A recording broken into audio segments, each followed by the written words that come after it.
Welcome, everybody, to the final event of the 2021 Startup Challenge, the Otter Tank.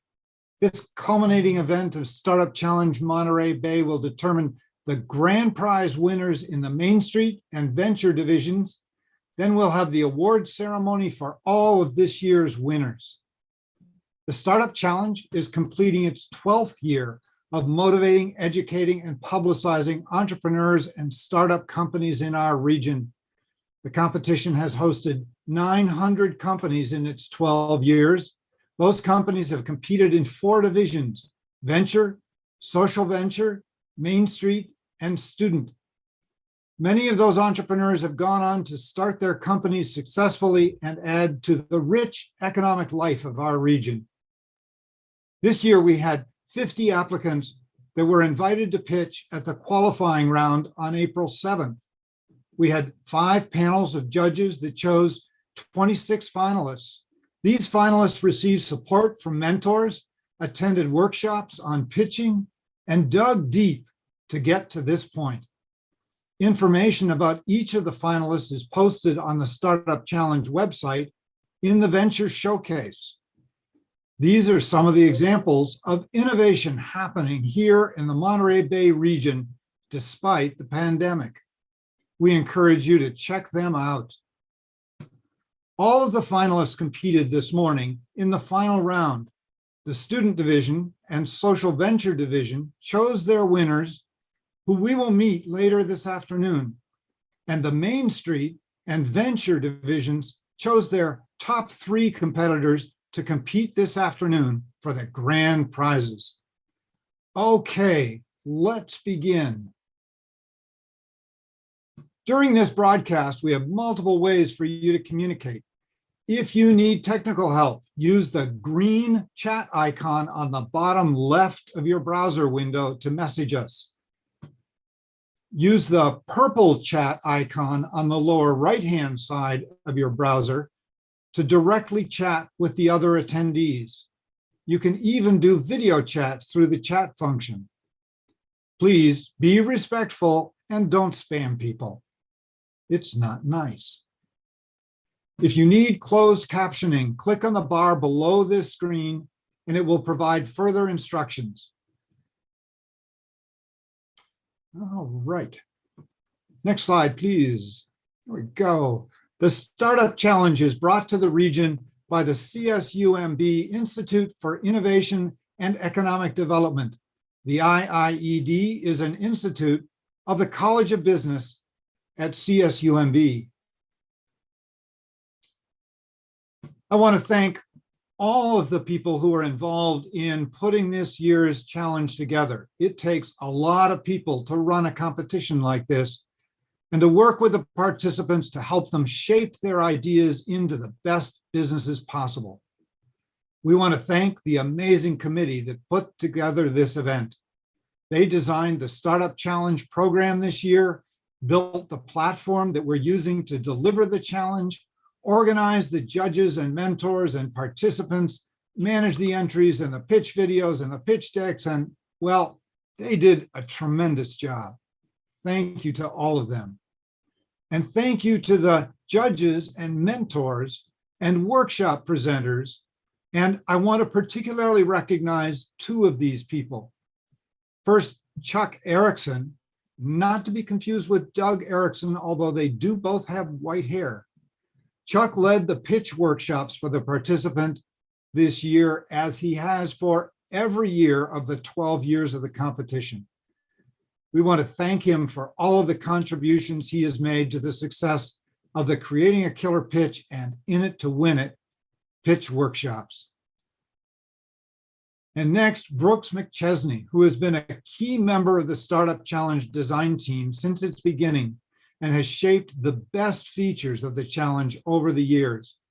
Brooks has always been a strong voice for the challenge being not so much a competition, but rather that it be like an accelerator in which everyone who enters gets value in developing their business idea into a launchable business. Thank you, Brooks and Chuck. We want to thank our wonderful Diamond sponsors for their support. Although our goal is to help all of the participants to develop their businesses, whether they win or not, nothing focuses effort like the possibility of winning $20,000. The financial support of our sponsors enables us to run the challenge each year and offer the prize money. Our diamond sponsors this year are City National Bank, Bank of America, Cal State University Monterey Bay, Union Bank, and the United States Economic Development Administration. Thank you also to our gold, silver, and bronze sponsors who contribute mightily to the running of this event. And thank you to, next slide, please. Thank you to our in-kind sponsors who provide in-kind support for the participants and for the prizes. Angel to Exit, 21CM Digital Marketing, Hello Desk Monterey Co-working Space, White Summers, and the IP Society. Thank you finally to our marketing and media partners that help get the word out to all of the corners of our community to let people know about this event. Santa Cruz Works, Monterey Bay Economic Partnership, Cal State Monterey Bay, KAZU, and the Monterey County Weekly. I want to make a special call out to the Monterey County Weekly for having been a media partner and sponsor for the Startup Challenge for all 12 years of the competition. All right, and now it's time to begin our show. It's time for the world famous, or at least Monterey Bay famous, Otter Tank competition. I want to introduce my fellow hosts for this afternoon, Doug Erickson and Kelly O'Brien. And Doug and Kelly, would you go ahead and turn your cameras on and unmute and join me on stage? Excellent.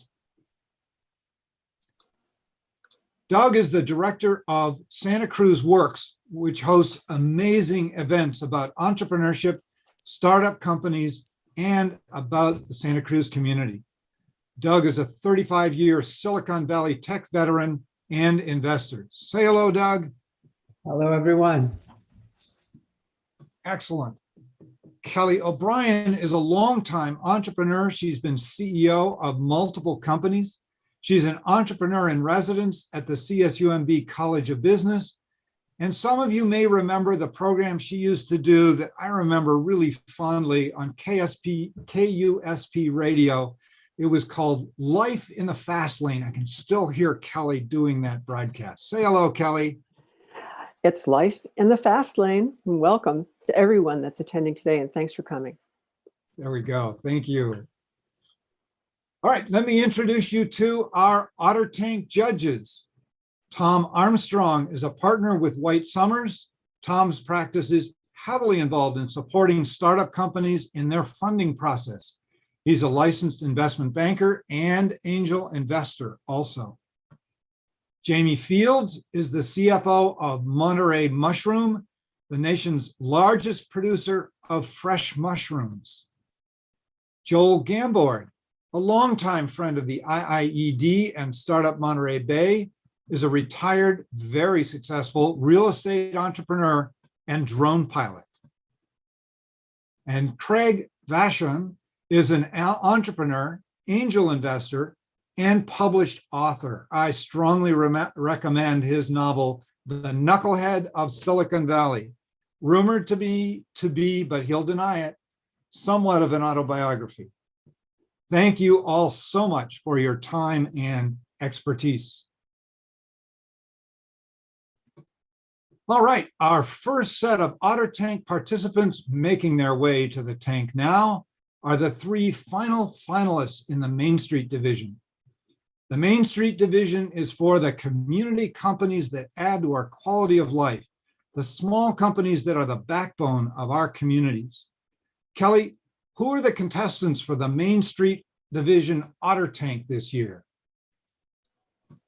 Yeah, if you could give me the next slide, here we go. Yeah, Social Monterey, Saucy Otter Brewing, and Red Engine Rides. Excellent. Thank you. Let's start the Main Street presentations. Each company is going to have 10 minutes to present, and the judges will have 5 minutes for Q&A. So let's hear from our first Main Street Division company, Social Monterey.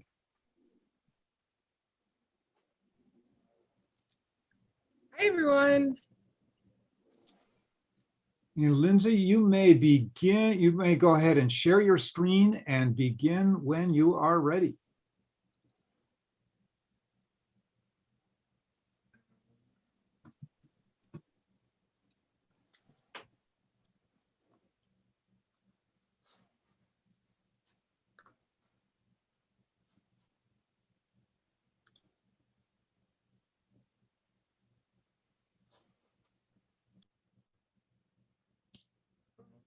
Great. You've known for a while that social media for small business is important, but 2020 made it essential. Hi, I'm Lindsay Horton, the owner and social media expert behind Social Monterey. After 6 years in the corporate marketing world, I decided I wanted to do something that utilized my unique public relations and marketing background and made an impact on our Monterey Bay community. So I started my own small business to help other small businesses thrive on social media. When it comes to small businesses, social media is playing an increasingly important role in their overall marketing strategy, allowing them to drive sales, provide customer service, build brand awareness, and connect with their ideal customers and clients and local community, all from the convenience of their phone or computer. And after the COVID pandemic, social media is the perfect outlet for small business owners to meet their ideal customers or clients exactly where they're hanging out. In fact, 70% of Americans say they're spending more time online in the last year than ever before. And not only that, but social media isn't just for the younger generation any longer, with more than 75% of Gen X and nearly 50% of baby boomers using social media in some way, shape, or form. And of those who are on social, 90% of them say that they purchase from brands and businesses that they follow. The barriers to entry for small businesses have never been lower thanks to social media, as businesses now have free access to a vast audience of potential customers and clients for any product, service, or business. Social media should be a no-brainer for small businesses, not just an afterthought. But according to a March 2021 study conducted by Visual Objects, 93% of small businesses are struggling with the same common social media challenges, which includes creating content, posting that content consistently, increasing engagement, gaining new followers, and turning those followers into qualified leads. And that's where Social Monterey comes in. Social Monterey helps small business owners save time, ditch the overwhelm, and build thriving online communities with social media services. We currently offer done-for-you and one-on-one services, including social media management, strategy, and consulting. And though our name is Social Monterey, we've been able to work with more than 20 small businesses in the last 12 months across the Central Coast. And you may recognize a few of them here. But Social Monterey is looking to grow, scale, and expand our portfolio of services to ultimately help more small businesses succeed with social media. There are over 34,000 businesses in Monterey County alone, and according to the U.S. Chamber of Commerce, 70% of small businesses are concerned about financial hardships due to the COVID-19 crisis. At a time when money is tighter than ever, social media can be a lifeline for many small businesses. And as businesses begin to reopen and recoup their losses of the last 18 months, many are looking for cost-effective ways to learn the skills for services they would have outsourced previously. In fact, small businesses have increased their use of online learning by 900% since 2010, and with COVID-19, that trend has been magnified. Pairing this trend with my two most common objections, which are it's too expensive and I can do it myself, I was inspired to launch Build Your Biz with Social, a 6-week course bringing small business owners back to social media and helping them build a customized social media strategy from the ground up. Build Your Biz with Social provides small business owners with the tools for social media success in a way that's sustainable for their busy lifestyle and is easy to implement. Not only that, but it's cost effective to their bottom line. We cover everything from social media platforms and identifying your ideal customer or client to caption writing, hashtags, stories, reels, paid ads, and everything in between. And not only do students learn these concepts and strategies, but they're provided with the accompanying worksheets, templates, resources, and bonuses to help them implement with ease. I ran the first round of the Build Your Biz with Social framework as a live private course for Carmel Realty Company. And after an initial 1-hour social media workshop, I pitched the course to 30 agents and had 8 sign up for the 6-week course. After our 6 weeks, these 8 agents felt more confident in utilizing social media to grow their business and personal brands. And even in the heavily saturated real estate market, each agent was able to build a customized strategy that spoke to their ideal customer or client and ultimately helped them stand out from their competition.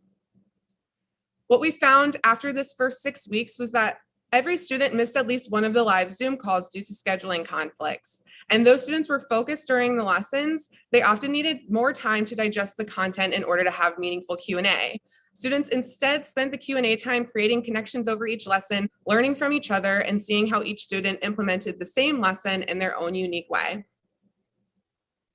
So as we aim to reach and serve more business owners with Build Your Biz to Social, we're adapting the course. Lessons will be taught via online course platform to accommodate the busy schedules of small business owners across varying industries. And instead of weekly Zoom meetings, we'll pare down to 3 dedicated Q&A sessions where students can ask any question they may have after having ample time to digest the content. We're also including access to an exclusive student-only Facebook for students, not only me as their social media manager in their back pocket, but they also have time to network and build community with other small businesses in the course. Social Monterey will launch multiple lead magnets, including social media freebies and downloads, as well as free webinars and workshops held monthly to build a qualified leads list. We'll focus on social media, email marketing, and paid ads while leveraging our established community partnerships with the Monterey Peninsula Chamber of Commerce, Professional Women's Network of the Monterey Peninsula, and the likes. The course will be only available quarterly to create a sense of urgency, with the first round of Build Your Biz with Social launching in Q3 of 2021 at a course enrollment of $500. And as 20% of our beta students invested in ongoing support or outsourcing their social media to Social Monterey after completing the course, we'll continue to lead nurture students should they want to do the same. We will be able to serve more businesses in a fraction of the time and at a fraction of the cost of our done-for-you or one-on-one services. And by the end of the 6 weeks, small business owners will walk away from the course with a customized social media strategy for a third of the cost of our done-for-you service. So let's look at some numbers. In the last 8 months of 2020, we generated $6,415 in income and $4,042 in profit, with a net profit margin of 63%. And in the first 4 months of 2021 alone, we were able to more than double our 2020 numbers, our income and profit, and ultimately increase our profit margin by 2%. And while we've seen exponential growth over the last 12 months in our service-based offerings, we forecasted a conservative growth of 1% month over month and an initial launch of Build Your Biz with Social with 10 students and a growth rate of 10% per quarter, or an additional 1 to 2 businesses per course round. And from this graph, you can see that both our service-based income and course-based income, and how offering both provides a much higher upward trajectory of income than either on its own. Based on this forecast, Social Monterey expects to reach 6 figures by the end of 2022. For small business owners, there are many different ways that you can turn to, or businesses you can turn to when looking for marketing services. You can go traditional marketing routes such as print or radio, general online marketing services, or something as specialized as social media marketing. And not only that, you can work with companies who can help you reach a niche market, or for those who can help you reach a more generalized mass market. So what sets Social Monterey apart? As a sole proprietorship, we're able to operate with lower expenses and higher profit margins than a full service marketing agency. And because Social Monterey focuses only on social media and does not provide multiple marketing services, we're able to provide expert level services and educational experiences for our clients while continuing to stay on top of the latest trends, algorithms, and more in the ever-changing social media landscape. Our locality. While some might consider this a weakness, we consider it a strength. Yes, businesses may be able to outsource social media to someone in a different location for a lower price, but by working with Social Monterey, they're working with someone who understands our local and tourism marketing opportunities, in addition to all of the things that make Monterey so special. And our online course offering sets us apart as we're meeting business owners in the middle, providing them with the tools and resources to social media success, 1 minute left. a fraction of the cost of done-for-you services. Social Monterey is a team of one, but I'm looking to hire support, especially during launch, as I will need a social media assistant and graphic designer to assist with client work, as well as one-time service providers such as copywriters and launch strategists. That's why I'm asking for $10,000 to support the infrastructure and team needed to build and launch this online course, with funds going to the online course platform team and marketing costs. We would need 20 enrollments in Build Your Business Social to recoup our investment, or 5/10,000ths of the current market share in Monterey County. We expect to be able to break even by 2021 and provide investors with a 20% ROI by Q3 of 2022. Please help me in supporting our local community and small businesses through social media marketing. Let's get social, Monterey. And thank you for your time today. Let's stay connected and follow me on social at Social Monterey. Excellent. Thank you, Lindsay. So I'd invite the judges to unmute and turn your cameras on. You have 5 minutes to do questions for Lindsay. Lindsay, I'll start. Go ahead, Craig. Oh, thanks. I'll start with a question about return on investment. The hardest part of understanding the impact of social media tends to be, converting it into what did I actually pay for this? How do you teach people that that there is this investment involved, and how do you show return on investment? So for my clients, it's all about the analytics and insights. And so while yes, there may not be a dollar and cents amount when it comes to social media, we can track our trends to see, in last month, we were able to reach, whether it's 500, 3,000, 18,000 people just by showing up on social media with the correct strategies, tactics. And so for a small business owner who's struggling to get seen, for them to know that, my business is being seen by all of these people that never would have walked by in the past. I like to say social media is the new foot traffic in a post-COVID world, but that's kind of how we look at it, is all through the data analytics. And then of course they can always do things like Facebook pixels and other items like that to really get those numbers. Great, Lindsay, this is Tom Armstrong. Nice presentation, and really like what you're doing here in the Monterey area. Couple of questions, just so I understand. So the course that you're offering, you're sort of teaching people how to use social media, but you're not actually executing on it. You're sort of showing them how to do it, then they do it? Correct. Yeah. So they would get all of the strategies and tactics in addition to these templates and workbooks and resources that make it a lot easier for them. And so they also get me during the course to answer any questions. So that could be, hey, can you double check to make sure that my bio on Instagram is optimized to get the most, clicks through to my website, or that I can be found the most ways possible, or anything like that. So during the 6 weeks, both in the live Q&A and Facebook group, they have access to me as their social media manager in their back pocket, but I don't actually do any of the, writing or scheduling the posts or anything like that. Follow-up question, have you considered, or in your business plan, possibly trying to get some sponsorship money for your company and connections with maybe financial companies, banks, lenders, people that could provide capital to these small businesses? I have not considered any sponsorships, but that is a really great idea. Yeah, that might be a way to, you raise some of your money, but also some might be in sponsorships with local players that would be attracted to the people that are taking the courses that you're providing. Right. Okay. I like that. Thank you. Quick question on competition and the market. The statistic 34,000 is entire Monterey County, and that's a really big county with a lot of different things going on. The pitch was all about the Monterey Peninsula, and really a lot of focus there. So is that truly what the focus is? And then the second part of my question is, And what about the competition? Because there are several very active marketing groups in the area, and are they already providing some of these services as a part of their total marketing plans? From my, I guess the first part, as far as the locality, is that yes, so a lot of our business currently is on the Monterey Peninsula, but it's not limited to the Monterey Peninsula. So I have clients as far as the Bay Area and as far south as San Luis Obispo and Atascadero.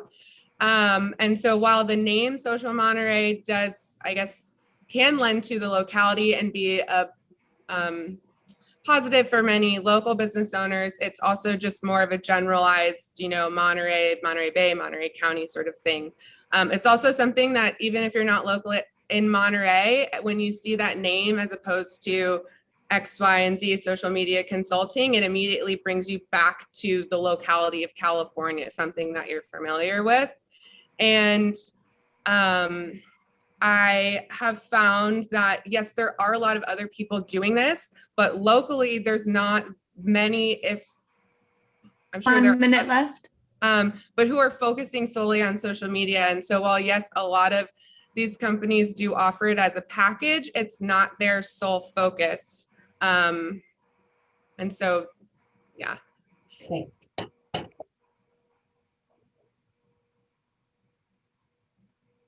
Any other questions from the judges? That was great. Lindsay, thank you very much for an excellent presentation. You can breathe now. Thanks. Thank you guys so much. You did great. Excellent. Yeah, for getting claps from the judges there. Superb. Thank you. All right. So our next company, Saucy Otter Brewing, is making their way up here, and they should be ready. When you all are ready, you can share your screen, and that way we'll know that you're ready to go. There's Jimena. Excellent. We have a shared screen there. And all right. Hold just a second. Let me check in with the judges and make sure that they are ready. Judges, are you ready to go? Let me know if you are not. Yes. Okay. Yes. All right. Then, Mike, take it away. All right. Thanks a lot. Hi, my name is Mike Durant, and my partners and I have a problem. We live in one of the most beautiful places on earth. And while both our locals and our visitors find endless activities to do in the daytime, at night, we're thirsty and we're looking for something to do when the sun goes down. You see, this is Pacific Grove, California's last dry town. This is it 100 years ago, but the times have changed, and this is Pacific Grove today. We're a bustling town of almost 16,000 people and an extended population of almost 32,000 people. We're home to festivals, car shows, major golf tournaments, food shows, and so much more. But with all of these great activities and everybody coming to enjoy their time here, we have no breweries and no tap houses. You know, these are the kind of businesses that bring people after a long day of golf, or bring people in after a day out on the bay. Somewhere where they can sip on a nice handcrafted beer and enjoy some music and games, but most of all, enjoy each other. So we got to doing a lot of thinking about this, and we found some really encouraging news. And about 68% of Californians drink. About 40% of those prefer beer, and 40% of those prefer craft beer, to the tune of about 25 gallons per year.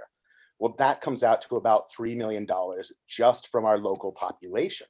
So what's the problem, you could ask? Well, with $3 million in revenue in our market and millions of tourists coming in every year, we have no breweries and no tap houses.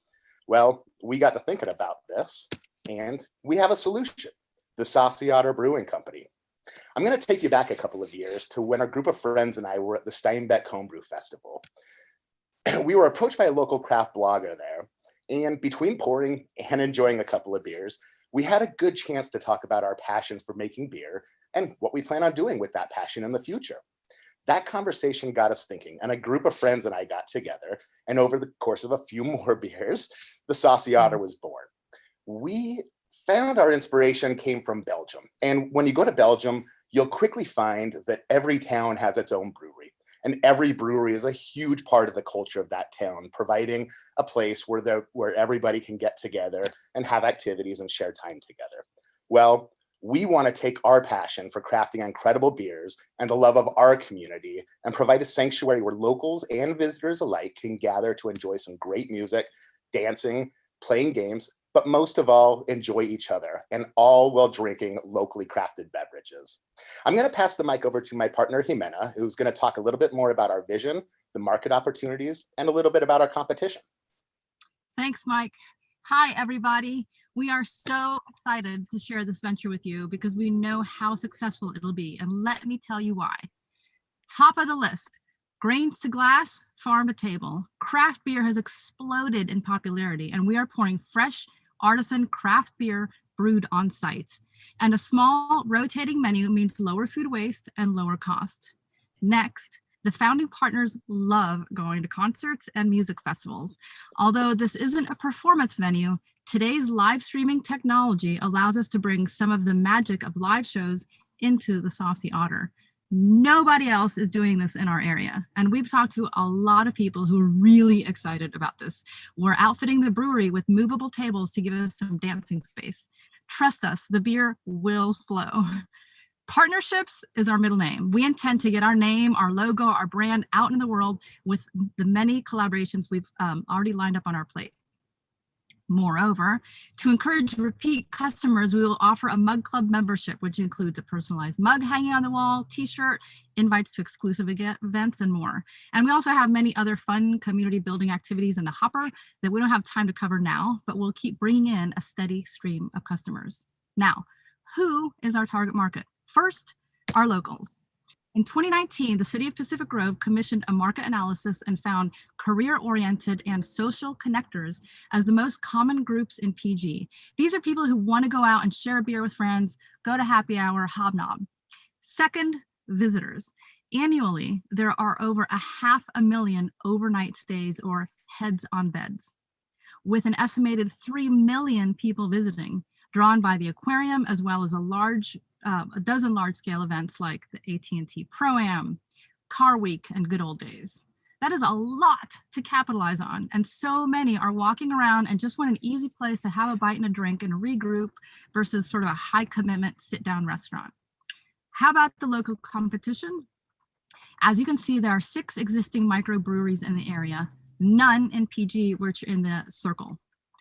And we'll turn the competition into an opportunity by creating a Peninsula Microbrewery Passport. Dedicated craft brew drinkers will be enticed to visit the new kid on the block, us. Widening the geographical lens adds another 9 breweries, which adds another opportunity, and that is microbrewery tours. Again, introducing our venue to countless people beyond our immediate market. Now, I hand this back off to Mike, who will tell us more about our team, marketing, and finances. Go, Mike. All right, so we heard a little bit about the problem. We've come up with a great solution, our vision. We've talked about the marketing opportunities, and we've talked about the market opportunities and a little bit about our competition, which we view as partners. But a little bit about our team. Our ownership team consists of 3 people, myself, Jimena, and John Papandreopoulos, and you can call him JP. Together, we have a combined 15 years small business ownership, 25 years of retail and production management, 24 years home brewing experience, and 15 years of marketing and sales experience for large brand names such as Patagonia and Cool. We also have brought in a consulting team to help us focus on the 3 areas we really need to the most: our beer, our food, and the environment we're providing to you, our customers. So we've been doing a lot of research in the industry and building our business model, our come-to-market strategy, and we've looked at the most important factor of any business, the finances. So the Saucy Otter Brewing Company, we're a direct sales company, meaning we are going to make sales to people coming in and buying product from us under our roof. But we know that we need to push that a lot more and get repeat customers. So we got the ideas like the mug clubs. We also want to focus on the tourist board extremely. We can take advantage of all these opportunities that we have in this area. We're working already with our town and the Chamber of Commerce And in the future, we see our brand being able to expand into more local events, getting our beer into restaurants and into tap houses. Coming to market, we've got a number of ways that we can do this. And of course, we're going to be part of social media. We're going to put print ads and radio ads out, but we really want to focus on the partnerships. We'll bring our friends and family into it. We've already been working closely with the Chamber of Commerce, but at Good Old Days, that every year we have 38,000 people coming to town. And we want to make sure that we have an opening day, at least a pre-opening party during Good Old Days in 2022. As well, there's a huge homebrewing community, and we need to take advantage of all those people out there. So we plan to have competitions leading up to the event and after the events. Some things we've thought about since this whole thing has started is teaming up with companies like the Monterey Trolley and the Red Engine Riders to have them come down our street and make attention come to the town of Pacific Grove, Pebble Beach, and New Monterey. So the fun part, finances. After all, business is about making money. And this is a really exciting part for us. If you look at, we're going to look at the gross profits right now, which doesn't include your fixed costs. When you're looking at a restaurant, your gross profits tend to be around 35%. When we look at adding wine and beer into that, the gross profits can go up to 40 to 45%. But when you're making your own beer, the gross profits can go up to 55%, especially for a small company like ours and the business platform that we plan to move on. So as you can see, in the next few years, the first year, we plan to lose a little money. We have a lot to invest in, and mostly it's in our team. But the exciting part, in 2023, we forecast a profit already. And 2024 and 25, we see that profit continuing to increase. So why are we all here? Funding.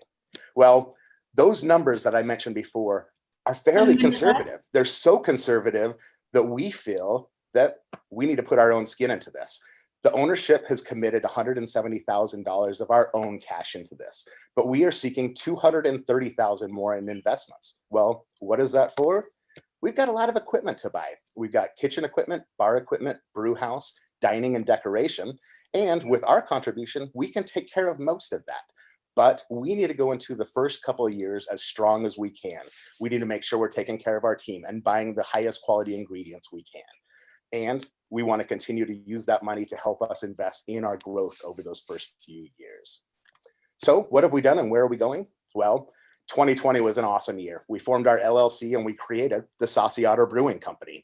As well, and most importantly, a group of our ownership has gone in to purchase the building, providing a long-term lease for our company on Lighthouse Avenue in the middle of Pacific Grove with tons of parking.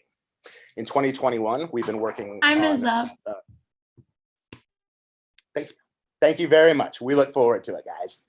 Happy to answer any questions we can. Excellent. Thank you, Mike and Jimena. And if the judges would come back on screen, and what questions do you have? We've got 5 minutes for questions. I'll start. Nice presentation, Mike and Samina. Thank you for that. Couple of questions. In the city of Pacific Grove, I'm sure you know more about than I do, but I know historically it's been very difficult to get a liquor license, I think, for a bar. And I know there's one that is open maybe a couple of years ago. So what is the status of that? What's the legal, I don't say barrier, but hurdle that you have to get over in order to obtain that right now? We've jumped that hurdle already. So you're right, it's tough. And your comment also shows that there's a wide open market in Pacific Grove, I'll point out.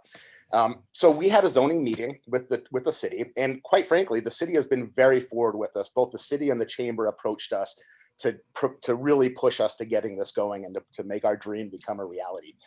We had a zoning hearing a couple of weeks ago, and we passed that with flying colors. We've applied for the ABC licenses. We've applied for our seller's permits and everything else. We've got a trademark on our company logo and on the company logo. So anyways, we are pretty much over those first hurdles. At this point, we're just waiting for the ABC to finish up, and they're going to come inspect the building soon. And then once we get done with the remodel, they'll be coming back to approve everything for us. One quick follow-up question. Just curious if you know on the competition, do you happen to know or have any insight of whether Alvarado Street Brewery, if they are profitable or not profitable? Alvarado Street Brewery, I could not tell you that one, but we don't really compare their business model to our business model. Alvarado Street is brewing 10,000 barrels per year, and we're looking to produce 200. When you produce 10,000 barrels per year, you've got a lot of expenses, your marketing team, your sales team, but in canning, in kegging, in getting distribution, and those costs raise huge. Our beer is primarily going to be sold under our roof, which prevents a lot of those costs from coming up. Most breweries are fairly profitable after the second to third year on a scope of that size. The new trend in breweries is going smaller and smaller. In fact, the number one brewery in the world this past year is Shanty Shack up in Santa Cruz, a very, very small brewery like this. Interesting. Thank you. Yeah. Quick finance question. I saw furniture and fixtures are always really easy to estimate and really easy to put on the list. And then I thought the rest of your finance focused on labor. I didn't see any line for marketing on your finance list. Our marketing is going to be very grassroots. We are working with the local homebrew communities where we do plan on going to Alvarado Street, to Peter B's, to English Ales, and trying to build promotions with things like the beer trolleys, promote our industry as in general, because this culture is enormous. It's growing fast. And when we all bind together and create something exciting for people to come to, people come. If you look at Colorado Springs, if you look at Bend, Oregon, these are places that were very small communities that when they found a culture like this that bound together, they grew enormously and really supported each other. So the marketing isn't going to be traditional, expensive TV ads, and that our marketing is going to be focused on getting out there, taking advantage of all of these things coming into this area. Thanks. How did you gain confidence that in the midst of all of these mutations and variations of COVID to open a new brew house? What are your plans to do if heaven forbid, COVID, the pandemic continues to weigh heavy on us? That's going to be a huge challenge. One of the benefits with our food is that it's going to be very small, very easy. We're going to promote growlers. We're very sustainable people. And so we don't want to create a lot of waste. We want people to come back, bring their own bottles, bring something we can fill up for them.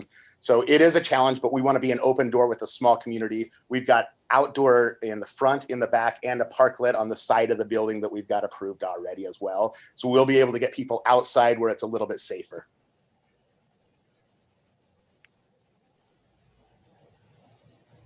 All right. Thank you very much. That was great. I am very thirsty. Hey, ready for a beer this is now. the time when we would normally pull a beer out, give a toast to this great opportunity. And until we can open our doors, we'll just cheers to this opportunity. And thank you for giving it to all of us. It's really wonderful. Absolutely. If this had been a live event, we'd have asked you to host the party afterwards. There would be kegs and kegs involved. Fabulous. All right. Thank you very much, Mike and Jimena. And we will now move on to our third and final Otter Tank Main Street group for this year, which is Red Engine Rides. So Mike and Jimena, we're going to move you back down to viewer participant. And do we have Red Engine Rides aboard? Thank you.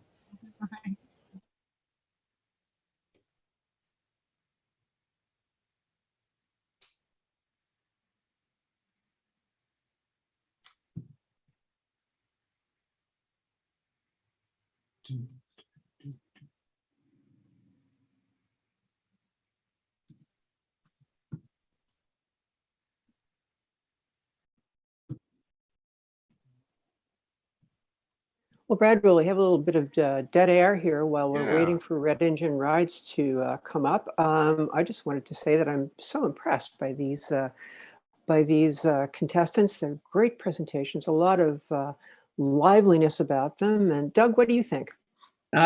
Well, he had me when he said beer. So it's a great business to be in. I know that in Santa Cruz, Humble Sea, Mike is probably the only other person that's ever said, 2020 was a good year.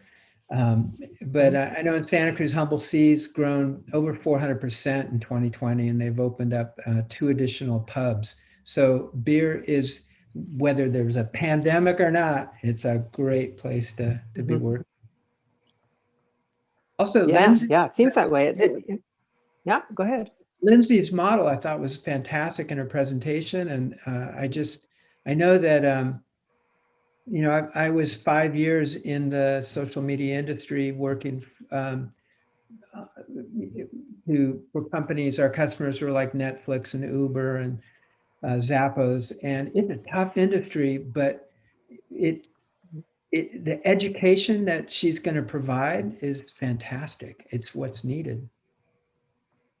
Yeah, absolutely. Absolutely. It seems that way. She did a great presentation, and the service, I think, is great for small business on the Central Coast. So it looks like we have Red Engine Rides up right now, so we'll come back later.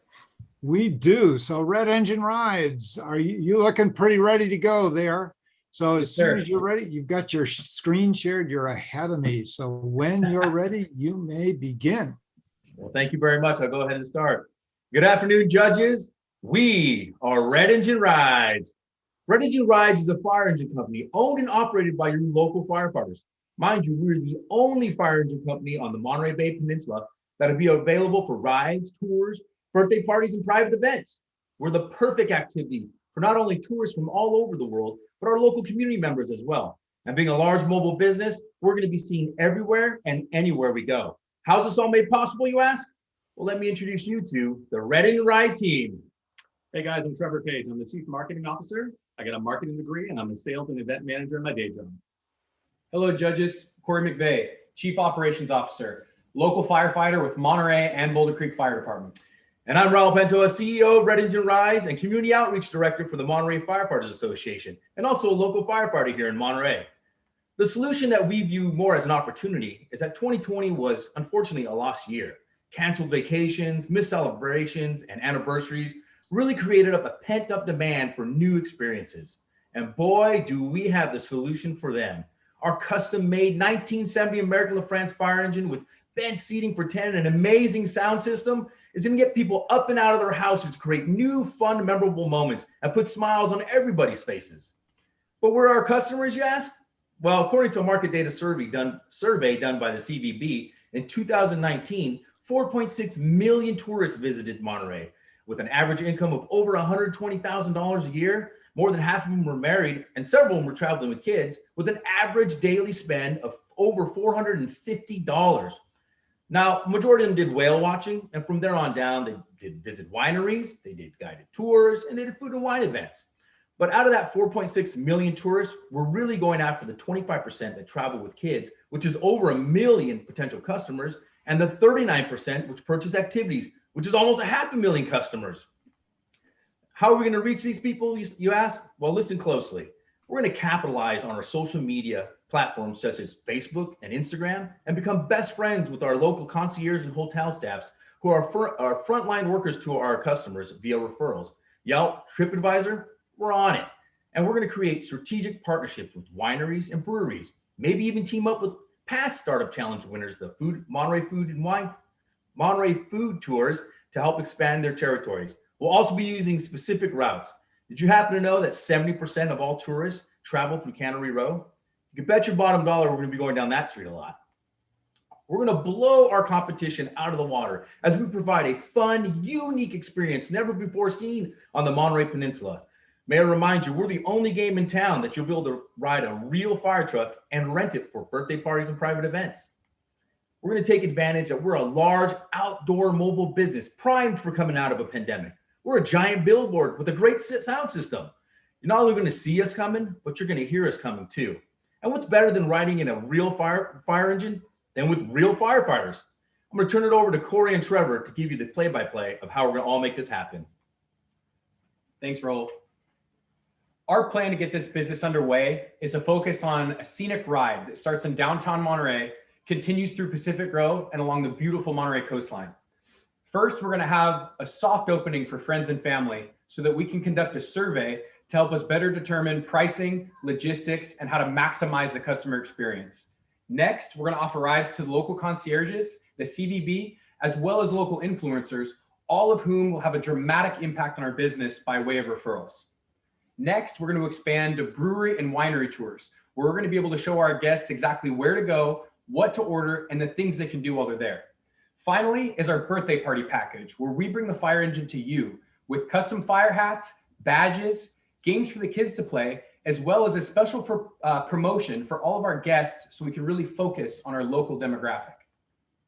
Here you can see some of our potential future riders who have reached out to us organically on our social media following within the last 45 days. This is everyone from local influencers, the CVB, local businesses, and local travel concierges. These people all have tremendous followings on social media, and it's going to give us a ton of exposure. Now I'm going to turn you over to Trevor for our financials. Hey guys, I'm going to talk about some of our economics today. Our average monthly expenses are roughly about $1,700, the majority of that being our insurance, which is about $1,200. We anticipate about $175 a month for fuel, $150 for any admin expenses, such as our phone service or our website service, to where guests will have the opportunity to book us right away and check in at the engine immediately. Plus other additional expenses, such as any type of repairs we expect or any type of miscellaneous items. Here's a breakdown of some of our competition and what they charge. It ranges anywhere from a $50 to a $160 charge. We feel like once we do our survey, we're going to be somewhere in the $50 to $100 range, and roughly from an hour to an hour and a 15-minute ride, which puts us kind of on the lower to the middle end of that. Our targeted customers that Raul was talking about earlier, the 448,000, that equates to about 8,600 targeted guests that visit the peninsula each week. Out of those 8,600 targeted guests, our goal is to get 40 to 50 riders per week, which we feel is very doable. Should we break it down some of the costs here, we have a $50 ride, $75 ride, and a $100 ride. We're going to focus on those red numbers, which is right in the middle, a $75 ride. Should we get those 40 riders per week, it's $2,500 per week. If we get 50 riders per week, it's $3,750 per week. If we equate that through June through October, because we are going to be a seasonal business for the remainder of the year, our 40 riders per week would equal $66,000 in revenue. Our 50 riders per week would equate to $82,000 in general. We feel like these numbers are very doable due to the fact that we can have 10 riders at a time, and we can actually do up to 50 riders in a day. So we can do these numbers in one day, let alone 1 week. Fast forward to next year, April through October of 2022, we feel like our social media is going to pick up. We feel like our TripAdvisor, Yelp reviews are going to pick up as well. So we're going to get an increase in our rider share. We're looking for anywhere from 60 to 80 riders per week during that year. If we get 60 riders a week, we're at $140,000 in revenue. If we get 80 riders per week, we're at $186,000 in revenue. Fast forward to 2023, 80 to 100 riders. 80 riders would be $186,000 in revenue. 100 riders would equal $232,000 in annual revenue. Our initial investment of $25,000 and a whole lot of hard work has really paid off. If you were going to hire somebody to make our engine, it would literally cost them over $100,000. We've had multiple investors wanting to invest in our business and have denied them because we have self-funded the entire expenses to date. 3 minutes left. Of some of our accomplishments. We've created our LLC, got our appropriate permits and numbers, and 2 of the 3 of us drive fire engines for a living. So we have the appropriate licenses and experience to do so. It's a picture of Corey right there from the Los Angeles Times. Little do people know, us 3, with our bare hands, built this engine from the ground up in a barn in Boulder Creek. At that time, the CZU fire started. So Corey had to jump into action, not only to help save his community of Boulder Creek, but also save our business. What's next? Finish out our build out of our engine, conduct our friends and family survey, get some Kodak moments and finish the website, contact our local concierge, businesses and influencers, and conduct VIP rides. Short-term strategy, should we acquire this funding, is shore up our marketing, build local partnerships, secure some tires and rims, and secure long-term storage. Right now, the engine's parked in my driveway, and although the kids in my neighborhood love it, I'm sure my wife wants her parking spots back. Long-term strategy, hire additional firefighters as drivers, build out a second engine so we can do 2 things at once, expand to new territories, say Santa Cruz, San Luis Obispo, sky's the limit. And look for franchise opportunities. Far too many firefighters are leaving the fire service due to PTSD and just the wear and tear of their bodies. This would be a fantastic new life for them and a new business for them to start. And here is a mock-up of our engine.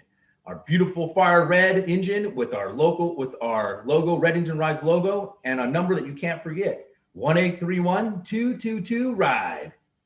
Now that you know about us, who's ready to ride with Red Engine Rides? That was excellent. Well done, guys. All right, so you. now it's time for our judges.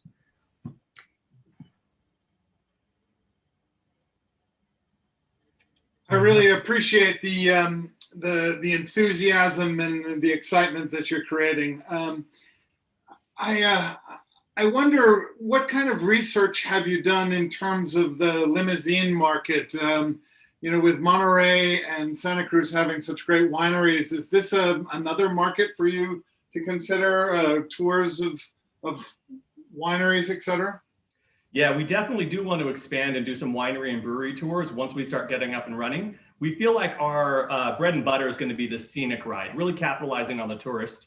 But eventually, once we start building some partnerships with the wineries, figure out the routes that we can do and some of the logistics, timing, pricing, and all that, that is something that's higher on our priority. Our ride that we give to tourists is all about turning them into instant locals as soon as they arrive. I'm sure you've experienced this. So I know I have. When I go somewhere, it's not till the end that I go, man, I really wish I knew about this restaurant. I would have gone there more often, or I wish I would have knew this is where parking was, or how far these certain things were that I wanted to go visit. You take a ride with Red Engine Rides, we're going to give you the whole layout of the peninsula, and you're going to become an instant local. Yeah, this is Tom. Nice presentation, guys, and really do like the enthusiasm and what you're doing. A couple of questions. First of all, between the percentage of your business that is groups versus what percentage that you are not groups, just I guess, however you want to call them, just walk-ons, or there's a set time to go on the fire engine? Because it seems like this is more tailored for kids and families and thus groups. So I'm just wondering about the breakdown between that. So I don't know if there's really a breakdown in between that. I think we're going to try and focus on everybody. We realize that there is going to be that aspect of a kid looking at a fire engine and be like, that looks awesome. We want to jump on that. And the fact that we're going to have tours every hour and a half, we feel like we can capitalize on both groups and individuals that are coming up at certain points. We do want to work with some of the local hotels, any groups that come in. We'd love to be able to have them be able to, buy out our engine maybe for a day, and we can do tours for them as well. So there's various aspects that we can capitalize in both groups as well as local tourists and individual riders. And additionally to that, we intend on acquiring a second engine and doing another build out as we have for the first one. And that would allow us to rent out one of the engines to a specific group for that day, while our normal scenic rides and brewery and winery tours could be going on with the other engine. Yeah, how many people can fit in the current engine that you have at a time? This one. So right now, our bench seating in the back has seats and seat belts for 10. And there's 2 jump seats which face rearward. And then there's 2 seats in the front along with the driver. So a total capacity of 14 plus the driver, 10 in the main area. Yeah, and last, I'm sorry, Harry, but real quick, have you looked at, I think there's the tour buses that do around here by Kennedy Road, the movie tour buses, that you've maybe seen those? Yeah, I've actually seen those. I've actually been on it. It's pretty fun. We plan on capitalizing a lot of the historical features here in Monterey. We were looking at maybe teaming up with the historian and maybe having him on the engine, and we can give historic rides, or we can drive around Monterey and he can actually give historical facts of things that have taken place in Monterey and really help educate not only tourists, but our local community members who I'm sure are dying to know what is taking place here in their own towns. Yeah, and unlike the ghost tours, I assume your tours will only be during the daytime, not in the evening time? Correct, but we do feel like there is a market for us potentially during like Christmas season to do some Christmas-like tours as well, so we can capitalize on short tours, maybe around Candy Cane Lane and things like that during our off season. Great, thank you. Yeah, absolutely. Quick finance question. I saw 1 minute left. Oh, sorry. So what I saw is a discussion of how many rides. I'm hearing there's 5 rides a day max. I'm hearing 90 plus rides a week, but you really aren't going to be busy 7 days a week. You're going to have a real peak time. So isn't that going to limit how many rides you're going to be able to squeeze out on one truck? Because I think the weekend's going to be the key. Yeah, correct. So we do want to focus specifically weekends. Thursday, Friday, Saturday, Sunday really is going to be some of our target demographics or timeframes. But we are going to start playing with that as far as opening tours for on Mondays, Tuesdays, and Wednesdays. Summertime is going to be a little different. We'll probably have a higher uptick once school season's in and people are less traveling. Then we can kind of dial that in. But once we start getting our rides up and running, then we can kind of figure that out. And as you're talking about the number of rides per day, yeah, roughly about five to six, if we, depending on how much sun is out there per day, is about what we're at. So it's about 50 to 60 riders per day is what we can get. And we understand that it is a little chilly over here on the peninsula, and we have actual real firefighter jackets that we've obtained. They're obviously not for use for fires anymore, so we repurposed them and gave them a little new life, you know what I mean? So they can still be functional. And those jackets are very, very warm. Nice. Time is up. Oh, judges, thank you very much. Yes, thank you so Appreciate much. the opportunity. Yes. Great job, guys. Excellent. All right. So that is the end of the Main Street Otter Tank. We've had all three folks. I don't know about you all, but I'm very much ready to go for a red engine ride with a keg of beer, and I'm going to take lots of pictures and post them all on Facebook after that session. That was So- a hot idea, you might say. Yeah. Those It guys- requires a their cold presentation- beer, you might say. Their presentation was on fire. Yes. Sorry, got to throw in the dad jokes. every now and Absolutely. No, Absolutely. but really, put a coat on me and a fireman's hat, and I'm ready to go. Well, that was quite a series of presentations this year. Really impressive. The energy was great. The businesses were great. The numbers were great. And in years past, I know we've all been involved in this for many years as judges and in each of the phases. But this crew has really done quite a job of putting forth their presentations and their businesses, don't you think? That was three top quality presentations. I want to give our audience a chance to get their voice in with the People's Choice Award. So we're this year instituting a People's Choice Award, and for you to choose your favorite of these three Main Street companies, there's a poll on the Otter Tank page of the website. If you scroll down a little bit on your page, you should see it there. It is live. And if you make your selection, we'll tally them up and we'll announce the winner of the People's Choice Award at the same time that we do our awards ceremony.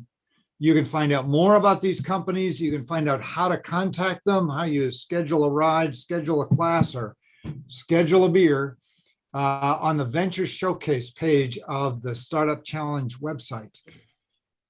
So while we get ready for the Venture Division Otter Tank competition, which will be coming up next, let's hear some of our Startup Challenge alumni share their experiences with the businesses after the challenge.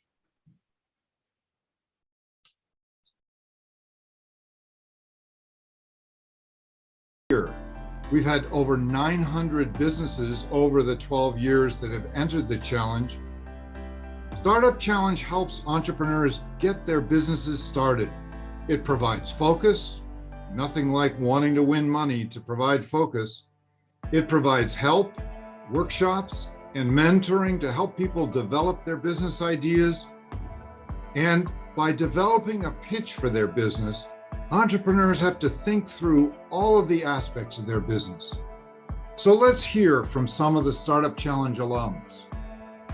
The Startup Challenge helped to move our business forward in really unique, maybe not unique for a lot of companies, but for us, it was definitely a talking point that me and my co-founder chat about and kind of laugh about every now and then, because I think it was, I'll probably get the dates wrong, but I think it was about 2 years ago, maybe a year and a half. And we probably had less than $1,000 in the bank at the moment. We were really, really challenged on trying to figure out, like I said, where we find that market fit, where we really see how this can be a scalable technology and meet the needs of the marketplace.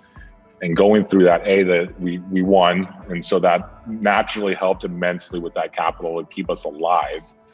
But what really also was interesting is it really helped us start broadening our network in this area, the local, Monterey Bay area, where there was some immediate advisors and immediate connections that we made through the challenge, where we started being able to dive in and understand more our business model And that really tied us into exploring where we could grow our business most effectively. And that eventually transitioned to being part of the National Science Foundation through Berkeley, and, you know, helped us really pivot in a way where we started with surfboards and there's really the passion, but going through these challenges and Startup Monterey Bay being one of them really helped us clarify that approach for a scalable business behind cruise film. I want to say that the Startup Challenge played a very significant role in my decision to pursue this company. It started as an idea, and the Startup Challenge gave me the opportunity to formulate my idea and turn it into a viable product that I could take forth into the world. We did the Startup Challenge. We won the Main Street division of the Startup Challenge, and that was a big stepping stone for us, but really just kind of led to more work. We doubled down on investing in the company. We put more money into the company last year than we ever had. Took that momentum that we had from the Startup Challenge to move into trying to find more wholesale accounts, because like I said, the farmers markets were shut down. So we started doing a little bit more business to business, and that has been very profitable and eye-opening. Heavy Connect is a mobile platform for farming operations, specializing in compliance. We started building it here in the Salinas Valley, and basically the only thing we knew for sure is that a mobile-based platform that was built intuitively for the user could replace paper-based workflows. In 2016, we participated in the Startup Challenge and we won the Venture Division. And later that year, we got accepted into 500 startups up in San Francisco, and things really started to take off. Startup Challenge has been a great opportunity for us just to get in the community and talk about these challenges within the context of our own community. So, you know, a lot of our piloting and stuff was happening in San Diego. We had a lot of success there. But it's always nice to, you know, we have the same problems here as we have in other places, and particularly in Monterey County. You know, we're based in Santa Cruz, but you know, Monterey, most of the students are in economically disadvantaged communities, and there's a high population of English learners, and you know, these are the students where we have the biggest impact. And so having a stage like Startup Challenge has allowed us a platform to be able to talk about those challenges and talk about how we can solve them within our own community, which is really exciting. And then also, you know, the challenge was key at sort of spotlighting us for this group called the Central Coast Angels, who have many of whom joined us as investors just this year, and also put one of their members, Ed Colligan, on our board. So you know, we may not have ever gotten into that introduction. They saw our pitch and reached out to us. We're really interested in the impact we were having. So that's a really great benefit.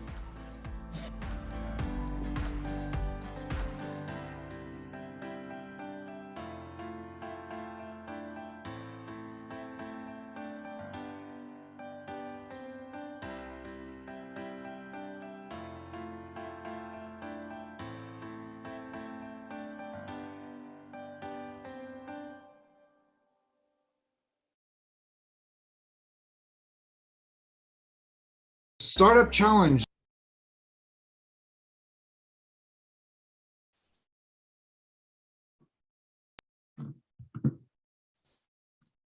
So Doug and Kelly, things are going really, really well. The participants are doing just a fabulous job this year, don't you think?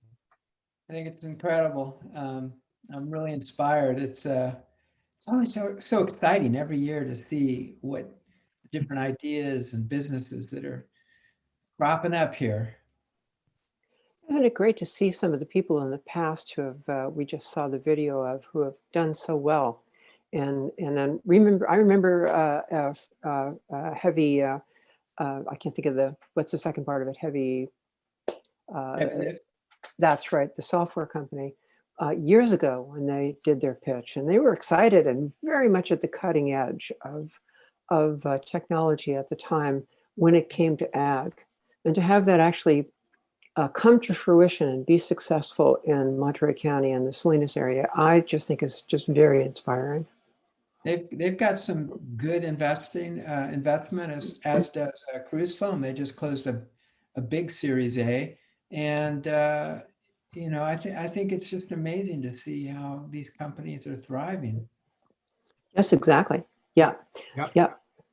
And you know, I also can remember when Musicians Base gave their pitch, and they had identified a real need, and that was for musicians, particularly online, where there were real inadequacies for even some of the leading companies and the kind of service that they could provide for musicians. Their approach was fresh and new, and the woman who actually headed that thing up, I believe, came back another time after a first try, and then realized that she had some deficiencies in her approach, went to school for it, and developed those skills and made a success of the business. It's really impressive. Excellent. Yeah, very cool. So now it's time for us to do the venture Otter Tank. So let's roll to the venture Otter Tank. Now we're playing for the big money. The grand prize in the venture division is $20,000 in cash. Let's welcome back our Otter Tank judges, who, same set of judges, be here again for this group. And so, Doug, who are our contestants in the venture division Otter Tank? You know, I'm pretty good at reading these days, but exactly, Urbanic Farm, and dang, I can't remember the SE name now. That's Segura Enterprises, Doug. Segura. Enterprises. I had the same problem. Yes. Excellent. Well, let's see how they do. I think we've got exactly here and looking ready to go. Russell, you ready to fire it up? We're going to fire it up. Thank you so much. All right. I really appreciate you having me. Looking forward to this. I'm just going to share my screen, and you'll get to see all the tabs that us founders of tech companies have open on their computer.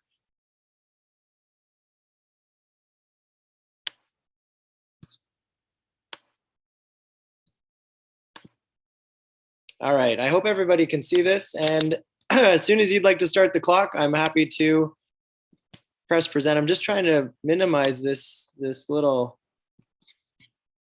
all right, thanks. As soon as you start, we'll start the clock. All right, thank you so much.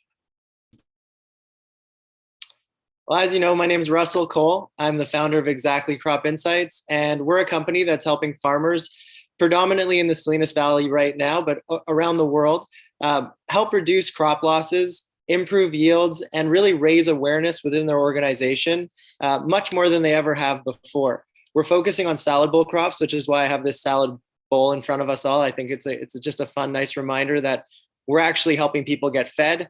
We really do believe in the United Nations Sustainable Goals as well, and we're trying to reduce world hunger by putting more food into the food supply chain.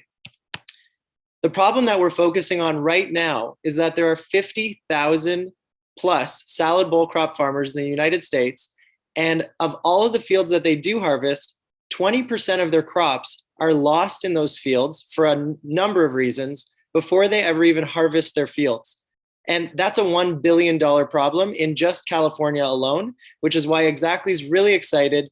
We haven't found other companies to be really trying to address this problem yet. And at the end of the day, farmers really just want to put more crops in the ground. And that's how Exactly helps. Exactly flies drones with imaging sensors. We take counts of fields by applying a proprietary crop counting algorithm to those images. And then we essentially just display those crop counts for farm managers and VP of operations within organizations to help them understand how many plants they have above or below target in their fields. And that helps them spread the word, raise awareness, and help their employees stay hyper-focused on productivity. we've seen that our early adopters so far have increased their productivity by 10+% as a result of using our solution. Now, this is what our actual crop counting looks like. Once we fly a field, we apply the proprietary algorithm. And if a farmer were to ask us, well, how do you really actually have an exact count of our field? We just show them a picture like this. We can do this in real time. And it really helps the farmer realize that they don't have to walk 60 feet an acre and count the crops in that 60-foot line and extrapolate to get a number, which is very, very uncertain. We come in and we provide a almost 100% certain figure for them. And this is our secret sauce. This is what our crop counting algorithm looks like. As you'll see in the scrolling GIF, you start with an image where it's coming up right now. And then we have an algorithm that lightens the image and then starts to group the crops together that it identifies as blobs, which we call them. And then we finally tag them and put a number associated to each tag. We also have a provisional patent. And this is really interesting because a lot of the questions we get from clients or investors is that, if the crop canopy is too large and dense, how can we actually count those crops? We have a provisional patent filed that includes merging several different types of sensing technology to help us overcome that challenge. And we'll be the first company of its kind to actually overcome that challenge once the patent is fueled with a bit more capital and we can execute it. This is the actual dashboard we share with our farmers. It's very simple. It allows farmers to see the number of crops they have at a glance and compare them to their targets, and then see how many crops they're missing. And as you can see in the very bottom right-hand corner here, this is a more advanced dashboard that we provide where the farmer can start to correlate some of their actual activities in the field so that they can see what activities are actually producing those losses. And this gives a farmer even further insight, which I'll share a little bit more in just a few minutes. So what makes us different? And as you can see, a lot of our competitive logos are up here. A really, really big differentiator that exactly holds is that we're not in the game of trying to improve yields, which is a conversation that farmers have heard for a very long time. It's a very saturated offering in the market. And we find that it doesn't actually build relationships that farmers are looking for, where farmers often get defensive when a company says, we can improve your yield. Exactly doesn't say that. Instead, we say that with 100% certainty, we can improve your productivity. And that will result in a yield improvement, which we might not be able to exactly pinpoint or define today, but we're going to work towards that with the farmer as well. And here's a little story just to exemplify that a little bit further. This is Mike. And Mike, he doesn't believe what happens when a vendor comes and says they can improve yield anytime. And that's because his family of generations of farmers has been sold this type of snake oil for so long. And this is a genuine, term that we've been, cautioned of in this space. And we really do understand that this conversation is something that we need to, get around. So instead of selling snake oil and making Mike feel like there could be so many reasons for that yield improvement, we focus on the 100% certainty of productivity. So Mike really enjoys our relationship and what we have to offer. And the value that we bring is the most important part, which is this. In the case of Mike, our first client, as an example, knowing the exact number of crops in the ground has led to an increased productivity because Mike was able to identify different areas of his own farming activities that were creating losses, for example, resulting in over $1 million of greater revenues for his business in just 8 short months of working with us, only on 1,000 acres of his entire operation, which is over 10,000 acres. Our traction beyond just that one client so far is that we have about 6 clients. We have 2 active trials with some very large enterprise farmers in the Salinas Valley ongoing right now, and we've accumulated about $10,000 of monthly recurring revenue since our MVP launch in July of 2020. Testimonials I can share with you offline a bit further, but we've really helped farmers understand how to plant better, how to support their young crops in production better, and how to deploy other technologies that they're looking at even better. We've actually had other technology companies come to us to ask us if they're killing their farmers' crops. And that's a really interesting revenue stream that we're just starting to embark upon, which is partnering with other tech companies to leverage our technology. Our customer acquisition strategy is very straightforward. We offer free trials. It only takes 1 or 2 flights just to make sure the farmer can see how many crops they have. they'll eventually understand that those numbers are above or below their target and want to work with us further. We help them, write our technology into their SOPs so that their entire organization can understand the value and the awareness that we're bringing, so that all of the employees on a field will actually focus on their tasks just a little bit more. It just takes a little bit more focus, and a lot of improvements can be produced. Further to this, we're planning on integrating with other technology providers so that we can look at that yield improvement question with much more confidence in the future. And that's our new revenue stream once we scale. Now, directly related to that, this is our timeline for our product roadmap. And we'll start with the MVP, which was built and launched, and then where we are today, which is the deep analytics with respect to finding out what activities are leading to losses in the field. And then, like I mentioned, integrating with other technology providers to start being able to pinpoint which technologies and what was the root cause or benefit of crop loss rates or crop improvement rates, yield improvement. And this will happen over the next 2 to 3 years as we collect data. And with that significant data lake that we do build, we're going to be able to, with almost 100% certainty, tell a farmer exactly where those yield improvements came from. And I'm so excited to do that because I genuinely believe it's missing. I think any farmer would agree. And if we could solve that, that's a really enormous challenge, and everybody will benefit from it. Our business model is broken down into 2 sides at the moment. One is service and one is SaaS. And the service is going to a site, flying drones. We charge $5 an acre. The SaaS model, which is actually providing the information through the database and report generated tools that we have, is another $5 an acre. And we actually plan to remove pilots from the equation to help farmers pay a bit less, and also remove the logistics challenges for us as well in the future as technology continues to improve. The market size is $5 billion in California for these crops that we're looking at, and there's roughly 355,000 acres harvested. And our financial projections as of year 2 is roughly $2.5 million in revenues, which we anticipate earning with 55 clients. And as you can see in year 1, we've baked in a lot of capital that we're going to be spending on sales and marketing and any types of gaps that may exist while we're launching our trials. And that's why we have a negative year in year 1.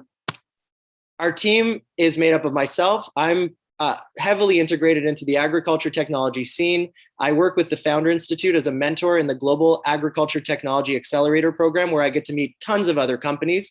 Graham Evans is our director of operations, and Graham is our drone pilot, works with our customers, lives and used to be a firefighter in the Salinas Valley community.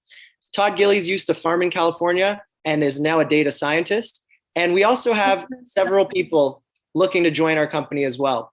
And I just want to say a special thank you to Brooks McChesney, who's helped mentor us through this process in working within this challenge. And Brooks is an exceptional human being who really has challenged me. And through thick and thin, he's been there. And I just want to say thank you to Brooks. And then Chris Blay, who's also affiliated with the Startup Monterey Bay Challenge. Chris is helping us actually bring our company that was federally incorporated in Canada to be incorporated into the United States and California. He's welcoming us with open arms. And our ask as well, in addition to these wonderful people who are supporting us, is $1.1 million to generate $2.5 million of revenues within the next 24 months, where we spend heavily in sales and marketing, as well as data source evaluation to just continue to accelerate our growth as a business. And I just want to say thank you. Agriculture is a very diverse, complex space, and we're navigating it with efficiency because we're listening to our customers, and we're really passionate about what we're bringing forward to help the world improve. We really appreciate your support, and I welcome any questions you have.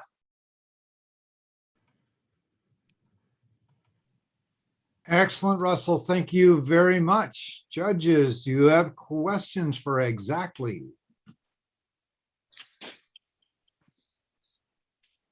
Actually, let me start. I haven't talked to my head scientist or anything. I noticed you got my logo up there, so that we were a pretty big company. We're always doing exciting things.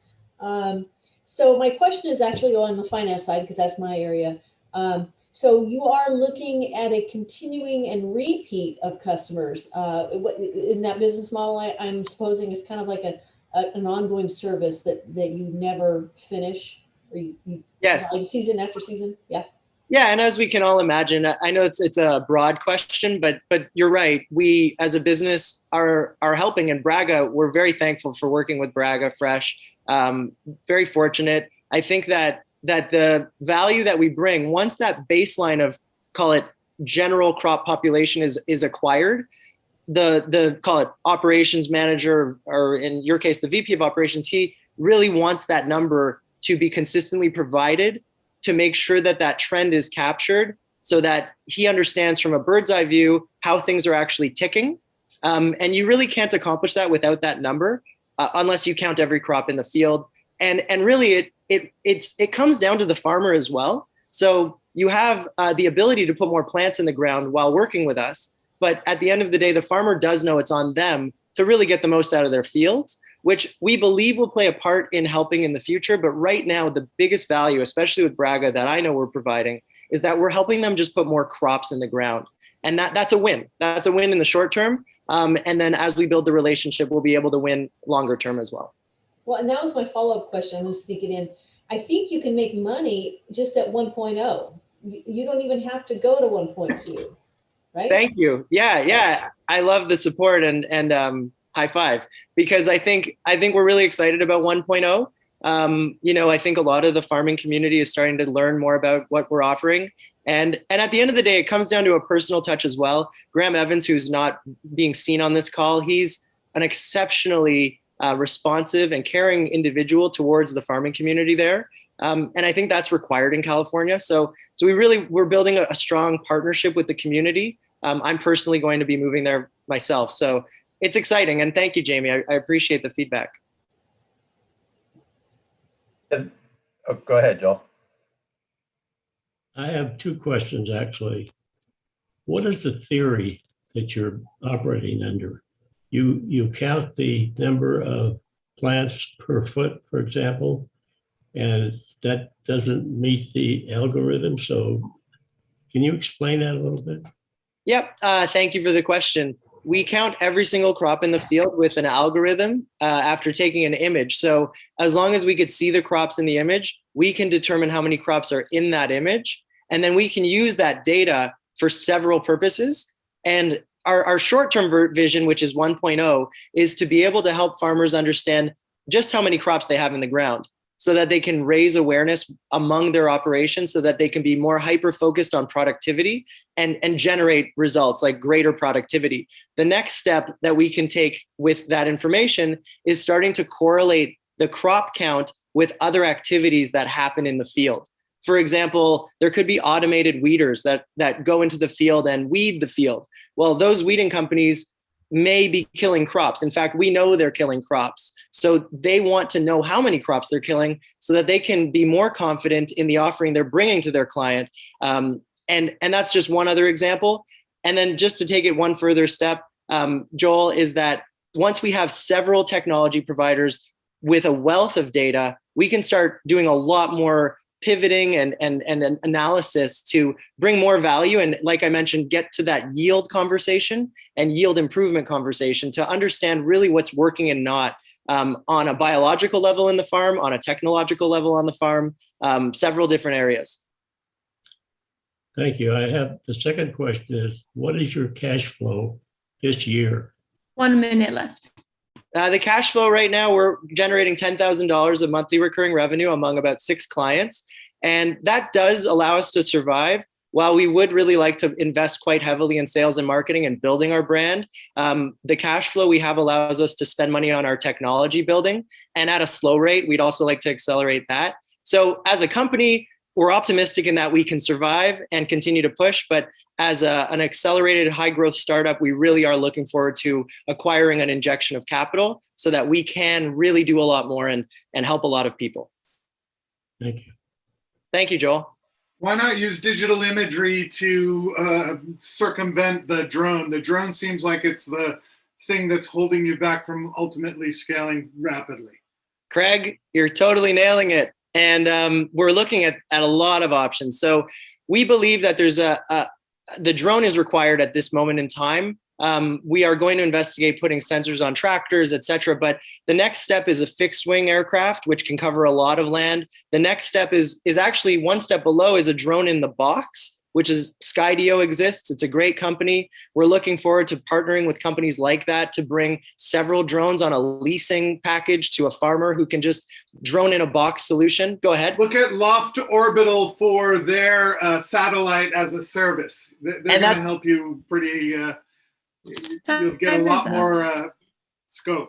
That's the next frontier is definitely satellite. I'll write Loft Orbital down. And once satellite catches up, we're in great shape. We don't really want to be drone pilots. We're not a drone pilot company. We are a data company, and we're solving big problems with that data. Thank you so much, Craig. That's a great question. Thank you, Russell. Great job. Excellent. Interesting company. Really cool. Thanks, everybody. And now we bring up our second contestant in the venture, Otter Tank. We have Segura Enterprises. And I see David and his compatriots here. So, David, you should be able to share your screen. Let's do that. How are we looking? You're looking good. It's coming up. It's loading.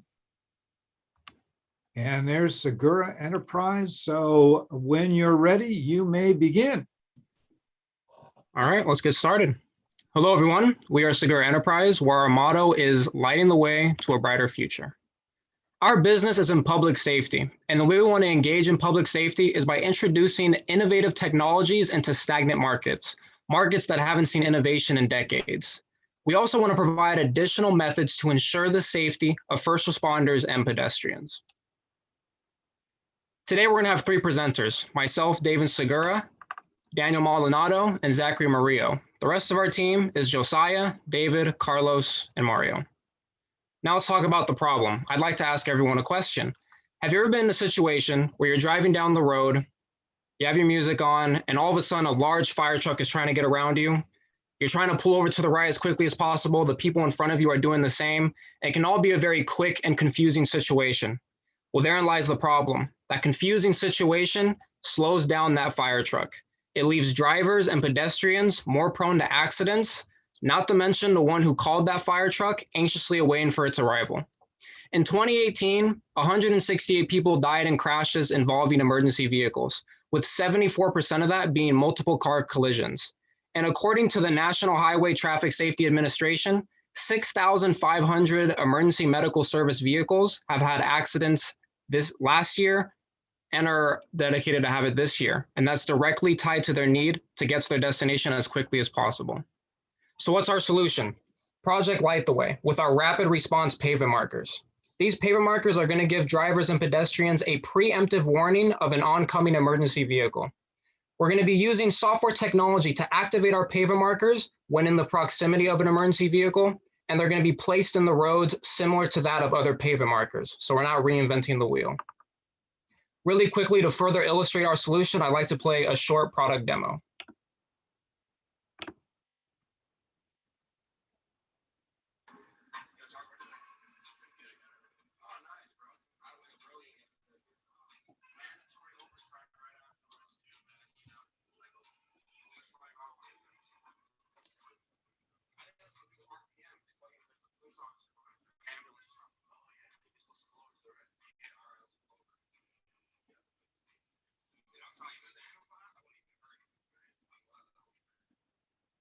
The rapid response pavement marker allowed them to pull over before an emergency vehicle got too close. Let's close this out. Now we'll go over a quick product overview starting with software.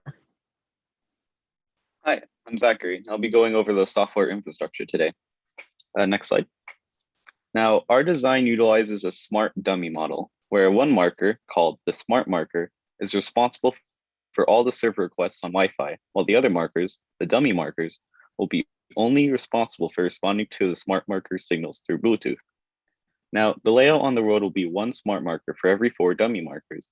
Both markers will be identical on the outside and only differ in their programming. And the reason for this design choice is that it cuts the amount of requests to the web server by 5. Now, the actual data transferred from the server to the smart marker is kept simple binary code to limit the amount of data being transferred online. Next slide. Now, this cycle shows the data flow between the smart markers and the server. It begins with a request to the web server from the smart marker, with the marker sending its unique ID. Now, upon receiving the smart marker request, the server validates the unique ID and sends a bit signal in response. And finally, the smart marker receives this bit signal and lights each corresponding marker, including itself. Every one that it receives indicates an enabled marker. Now, in the background of this cycle, the server backend calculates the enable signal for each marker. It uses the vehicle's past and current location and checks the marker database for which markers are within range. The smart and dummy markers are then grouped together for easier generation of these signals. Now we'll be going into hardware. Hello, my name is Daniel, and I'll be going over the inner workings and possible future versions of the marker. Next slide. So our product overview right now, as of today, the paper marker itself is in its pre-alpha stage, with most of its components being consumer-based. The current hardware consists of a solar panel, battery pack, microcontroller, LED components, printed circuit board, and an outer shell. The microcontroller is responsible for controlling the rate at the LED's components operate. The battery itself operates at a 3.7 to 4.5 volt to sustain operation for an extended period of time. While not in use, the battery pack recharges itself from the solar panel to prevent degradation. The outer shell is also expected to protect the inner workings from potential damage. Next slide. So the alpha version is expected to have a single source battery along with a higher capacity LEDs. The battery itself needs to be rechargeable and an output minimum of 4.5 to sustain the marker itself. PCB and components will be rated for temperature resistance, output capacity, and durability. Now let's go over our business model. Our target audience are municipalities with high response times. For example, Riverside, California, with an average ambulance response time of 9 minutes, where the average in California is around 8 minutes. The value we bring to the table are easily incorporable devices that can be placed in most cities' infrastructures. How we're going to make money is through city financing and a subscription model that will cover the cost of our hardware and our software. And finally, for growth, we want to become a standard in municipalities, and I want to talk more about that right now. In year one, we want to begin demonstrating and testing to a small number of cities, less than 5. While in year 2, we want to focus on converting a few of those cities into buyers. Year 3, we want to repeat the process. We want to begin expanding and demonstrating to more cities, 10 or more cities this time. And by year 4, we're going to utilize the data we've received and our stronger consumer base to lessen our sales cycle and get buyers quicker. Our go-to market strategy, of course, we want to focus on municipalities with high response times. Riverside, California is a great example. We want to utilize data to market our product. We want to show that our product is reducing response times, reducing tragedies, and reducing accidents. We want to penetrate the market, with a standardized and easy to implement product. And finally, we want to lead our sales cycle with a demonstration or pilot to ensure our cities what they're getting. Really quickly, competitive analysis. We have many indirect competitors, but with a short pivot, they can become direct competitors. One of them, Apex Universal, has a self-sustaining marker, meaning they have a solar panel on the raised pavement marker. 2 companies have first responder integration, but none of them are pursuing this market further. And we're the only ones that has integrated software in all of our pavement markers to directly act or react to first responders. 3 minutes So what left. makes us different? They have raised pavement markers, they have solar markers, and they have technology to activate their pavement markers, but we have software integration, which allows us to activate them automatically. We're self-sustaining, so we don't need to dig up any streets, any roads. So that makes us easily adaptable to current municipality systems.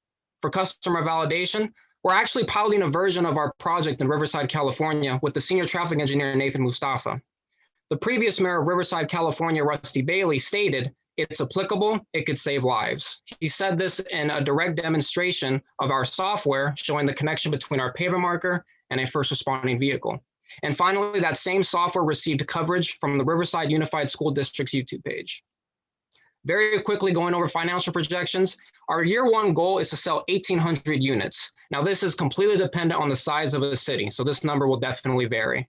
That will get us a revenue of about $113,000, and with cost of goods sold being $10,000 because of outsourcing, and our operating expenses being $360,000, we'll have a net negative our first year. But remember our growth strategy, by year 2, we should be converting more cities into buyers. And by year 4, with a faster sales cycle, we should be seeing this speed up exponentially. Finally, for our milestones and plans, in the past, we've had multiple demonstrations, we've built a stronger team, and we've gotten a lot of good customer validation. Right now, we're working on finishing our final model and making sure we meet all of the safety requirements needed to begin piloting our product in the city of Riverside. And in the future, we want to begin that demonstration with Riverside, California, and get in contact with more municipalities. Thank you. Any questions? Excellent job, guys. Well done. Okay, over to the judges. What questions do you have for Segura Enterprise? Yeah, I'll start. This is Tom. Nice presentation, fellas. Very, very interesting product. I was just curious, in the industry, what is considered being successful? What is, between a response time of X and a response time of Y?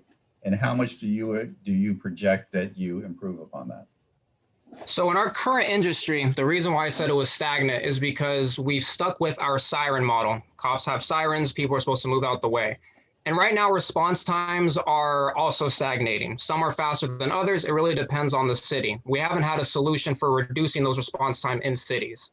Our goal is to reduce that response time by about 2 to 3 minutes, a very ambitious number. That's a very long time, as seconds do save lives. So really saving less than a minute will also work, but we want to aim for the high numbers of 2 to 3 minutes. That's our goal.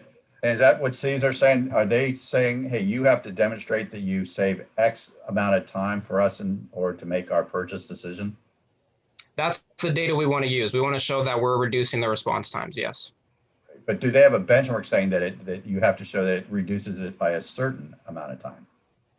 So the only industry that has that is the medical service industry. They need to have their times by 8 minutes for every situation. For police and fire, it's a little different. They don't really have, they have averages, but they don't need to make a number. Ambulances do need to make a number. So that's why I led with Riverside, California. They're currently 1 minute over that with 9 minutes. Okay, thank you.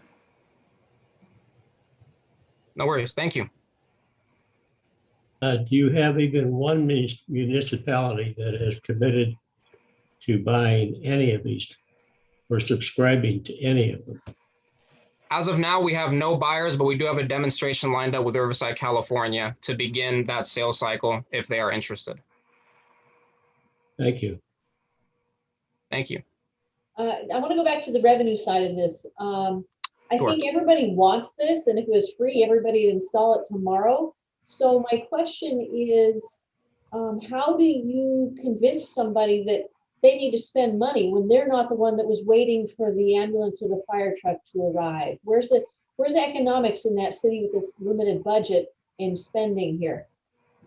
So I've actually received advice on that specifically. It's looking at the liabilities that come with a long response time. So if an ambulance doesn't make it to a place on time and that individual passes away, that's on the city, and legal legations can come afterwards. So that is one area we want to focus on. That data isn't necessarily available to us at the moment, but moving forward with the city, I can definitely get it.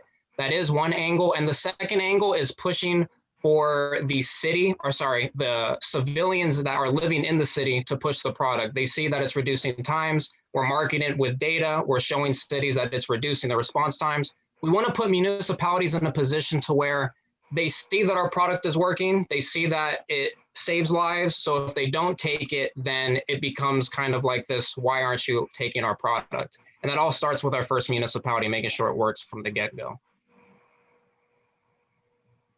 As an occasional gray hat hacker, how are you going to keep this safe from knuckleheads like me?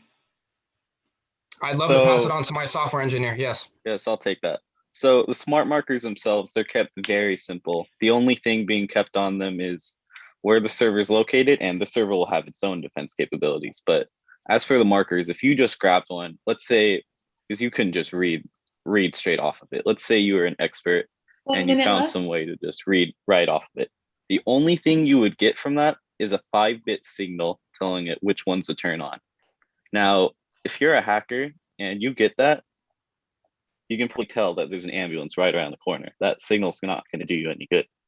Now, on the server side of things, there's a multitude of things we can do. The biggest issue I see right now is SQL injection, which is essentially when someone takes a query and passes it to the server, but one will be checking all requests to the server and validating it with the unique IDs. And I plan on implementing even more security features in the future. But unless you're back here and you know everything about the server, you're not gonna be able to easily get in. And we'll obviously be putting a lot of time into security protocols for this.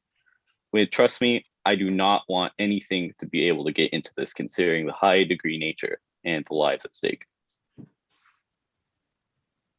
Excellent. Thank you very much. Well done, Segura Enterprise.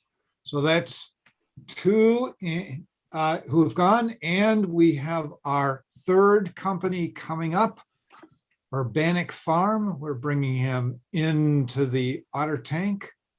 And Murat, I see you are on there. Hey guys. Yeah, let's check your volume. Murat, can you turn your volume up at all? It was a little quiet before. I want to make sure you get heard well. Let's test again.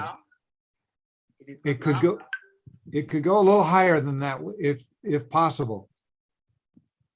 Is it good now? It's a little bit better. A little bit better. Yeah, maybe my headset.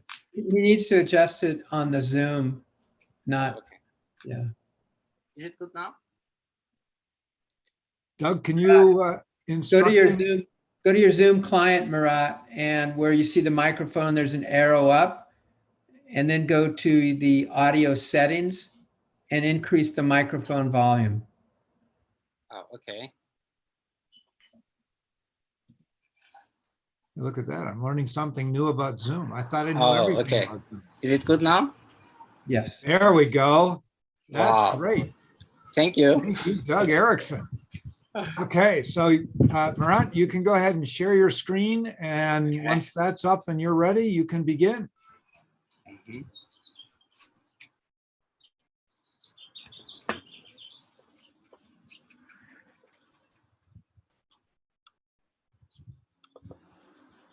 Okay.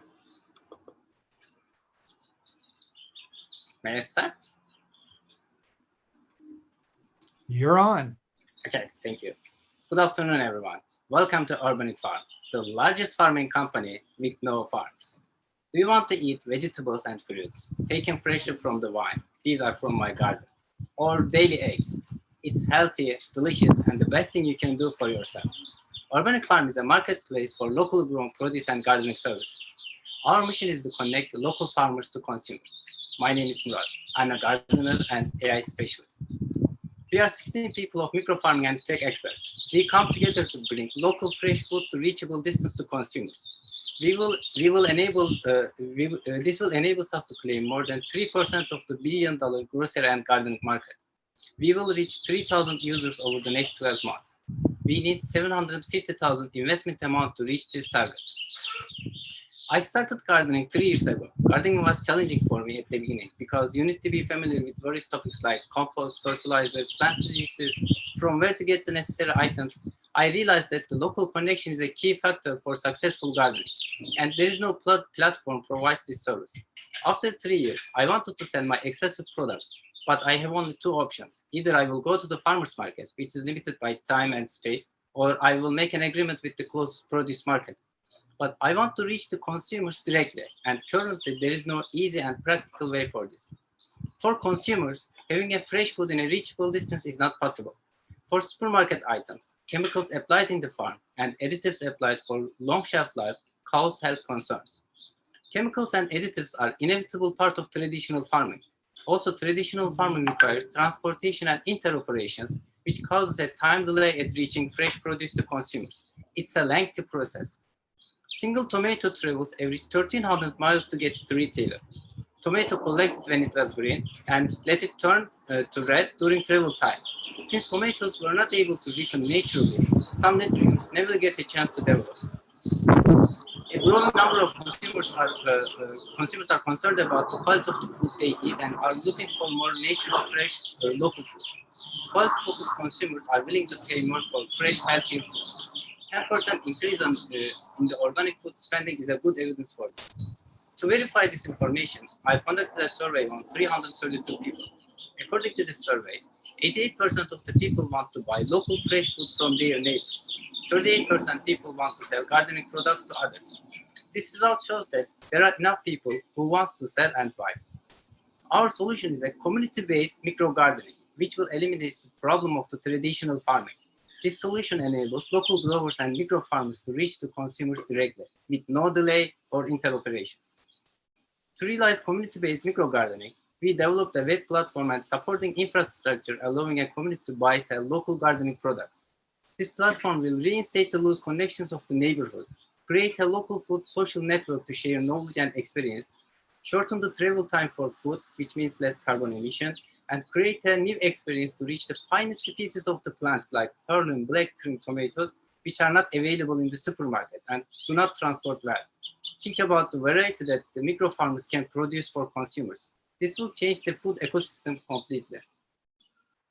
Urbanic Farm is our product to connect micro farmers to continuous consumers of produce. To help micro farmers, Urbanic Diagnostic, AI-based disease detection system, and Urbanic Masters are two side products to support Urbanic Farm. Gardeners will take the picture of the plant, and our trained AI model will diagnose the disease and tell users how to treat it. It's a perfect tool for farmers to protect their plant. People's reactions to this project were 1,000 words. I love this idea. Great way to continue strengthening our community. This is great. I had so many peppers last year and didn't know what to do with them. And many more encouraging comments. Our early customers are micro farmers who already produce food and quality-focused consumers who are looking for local fresh food. We will connect them. Eventually, we would like to convert supermarket culture to local grower culture. If our customers use Urbanic Farm just for 10% of their total grocery and gardening needs, lifetime value of a customer is $4,600. Customer can use either flexible ordering or list-based ordering. In flexible ordering, either seller delivers or customer pickups on the vine. According to flexibility of the delivery time, buyer will pay less fee. In list-based ordering, customer gives a recurring order with a list of items they need. Seller delivers the multiple orders in a scheduled time. List-based ordering will be subscription-based, and we will promote this option. In version 2, there will be contracted delivery guys like in DoorDash, and in version 3, we will let the drones to handle the delivery. I prepared 4 gardens in San Francisco Bay Area to attract initial buyers. They will be the first sellers when we launch. I'm also a member of lots of gardening groups. I will use these connections to bring gardeners and consumers to our platform. Also, we will organize events and seminars to introduce the people to Urbanic Farm. We will send notifications and emails of new products, events, and discounts to maintain and grow customer relationships. Delivery is the biggest challenge. We will address this challenge by merging orders and providing scheduled order features. Our initial optimization model is able to decrease the delivery distance from 4,000 miles to 3,450 miles, which means 14% less delivery cost. Urbanic Farm delivery service and drone delivery are the future solutions of this challenge. Just in USA, people spent $18 billion for organic food in 2007, and this number increased to $42 billion in 2016. Also, people spent $47 billion for gardening. It's a big market, and its growth rate is 9.8%. Our revenue stream consists of 20% transaction commission and advertisement. Barbeau, Home Depot, Walmart, and lots of landscaping and gardening companies are potential customers to host their ads on Urbanic Farm. Our financial projection shows that we will be able to generate $6 million revenue in 2025. For subsequent years, this number will continue to increase exponentially. If you look at our competitors, OfferUp and Facebook Marketplace are not designed for gardening products and local food community. Kalora and CropSwap are designed for local food community. However, they do not have a gardener support and they are not product-based platforms. FoodX concept is broader than the micro-farming connection. They sit between family farms and the customers. Community-supported agriculture is a very good program. However, shared risk policy is not for everyone. If things are slim, members are not reimbursed. It creates an uncertainty over the buyers. CSA is not able to address the instant grocery needs. As opposed to competitors, Urbanic Farm will unveil the power of micro farmers. Social networking just for local food community is a unique feature in the market. Buyers pick up on the vine is a new experience Urbanic Farm provides. Optimized schedule and flexible delivery will solve the existing problem that competitors are facing. This will be a differentiating factor for sellers and buyers to choose our platform. AI-based organic diagnostic will support farmers for better yield, which is a service none of our customers provide. 3 minutes left. Competitors provide. Urbanic Farm support for gardeners and unique design for gardening products will make it distinct and different from others. So far, we burned $46,000 to complete market research, product development version 1, company registration and trademark registration. Urbanic Farm will be released in next month. In August, we are planning to reach 100 users. In 2024, we are expecting that number to reach 80,000. Please meet our team. I'm a CEO. I'm an AI expert. I have been working in Silicon Valley for 4 years at Hitachi, Apple, Walmart Labs to solve business problems with AI. I also have I have been gardening for 3 years. I created a huge garden in my small backyard. 3 years of gardening experience allowed me to understand the gaps in the market. Fatih is our Chief Operating Officer. He is providing service to farmers' companies, and he knows every details of traditional farming. Salman is our Chief Technology Officer, and he's a supply chain expert. He has double master in operation research and computer science. Ian is our Chief Marketing Officer. We have 4 people in our advisory board from different backgrounds. We have 6 software developers and 2 data scientists working full-time in Urbanic Farm. We need plant disease diagnostician, salesperson, and expert gardeners from different locations. I am in touch with multiple people to fill these positions. We are looking for $750,000 investment amount for product market fit and go-to-market. Investors will get return of investment after merging and acquisition or IPO. Merging and acquisition prospect shows that there are multiple buyers, from marketplace to online grocery, FoodX, Facebook, Amazon, Walmart, Instacart, and many more companies. It's a there's a huge competition. Join the future of the food ecosystem and invest on Urbanic Farm now. Thank you. I'm happy to take the questions. All right. Excellent job, Murat. And now we have our 5 minutes for Q&A for judges. Judges, questions? I'll start. So I saw that it looked like it took about 3 years to get to profitability, but I didn't see a lot of detail on what the expenses were. So I'm imagining it probably has to do with this being with delivery and volumes. Yes, the deliveries is the biggest challenge for us, but the optimization system that we are developing will solve this problem. And for the future, definitely we need to switch to the version 2 and the version 3. And for the going to the market, we also need to support the gardeners initially, because this year, 3 years of experience showed me that people are just buying the seedling and saplings from the supermarket, but they are not able to grow it. And this year I was able to grow over 300 plants from the seeds itself. So it takes an experience. That's why we are building the Urbanic Diagnostic and Urbanic Master to support the gardeners. Thank you. Murat, this is Tom Armstrong. A nice presentation. Let me, I'm just curious. So what geographic markets are you going after first? Are you in the Monterey area, and then you're testing it here, and then expanding to where? And because obviously different plants grow differently in different areas. Yeah, we wanted to start at the dense urbanization area, like we are going to start in San Jose, Santa Clara County, and Los Gatos. And then we will, so it's going to be the San Francisco Bay Area here, and then we will extend it to the Los Angeles and the San Diego. So we will just dominate the Galora and the crops around. Yeah, one follow-up question was, I think I saw on the slide, wasn't sure, it's maybe going back to the financial type questions, but it seemed like you were anticipating the need of a couple of rounds of either venture or some type of maybe strategic financing of pretty significant dollars, if I'm not mistaken. Yes. And is that so? That's because we think we're gonna sort of catch, get a lot of users really fast, and that's what that money is being used for, because I think it was like 25 million or something like that. Or is it do you want the slide? It was a little tough to see. It was at the bottom of one of the slides. Oh yeah, it's a 750, 15 million, and 35 million for the. Yeah, so 40 million. So this is just the, no pun intended, the seed capital as you go to your Series A and Series B of estimated $40 million. Yeah, after Series B, it's a projection after 2025. Okay. All right, thank you.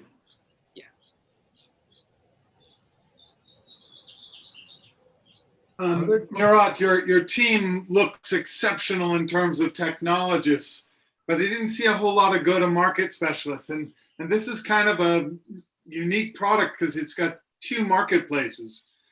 How are you going to, find those type of experts? Actually, I already in touch with the multiple people. There are Facebook groups, the gardening Facebook groups, and there are their admins. I already in touch with a couple of them, and I already invited them to our admin board. And also I am in touch with the Ron Finley. We meet 3 times. The Ron Finley is a very famous gangster gardener in the Los Angeles, and he has lots of connections. So I'm after these influencer people, and so they will spread the Urbanic Farm to the others. 1 minute left.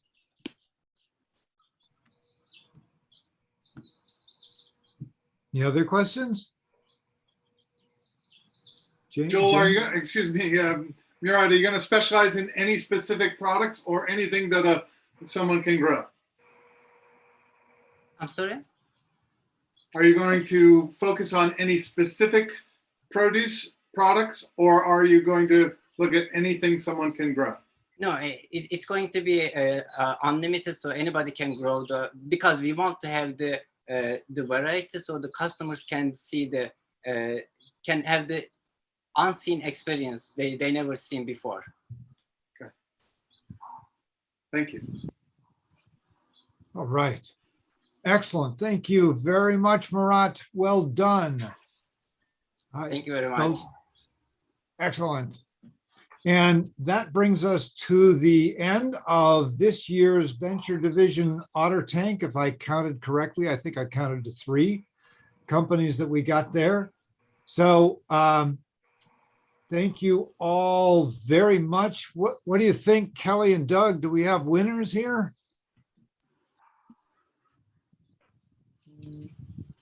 Well, I think it's clear we have winners. There's no doubt about it. The question is, who will it be indeed? Extraordinary presentations. Really, I'm impressed by the solutions offered, not only the technical solutions, but the creative solutions, obviously, which really are one and the same in many ways, but technology bringing to those creative solutions in areas that that really will make a difference in our society. What did you think, Doug? Well, again, I thought they were all quite impressive. Some of the tech that's involved is very cool, which if you don't know, I'm a geek, tech geek.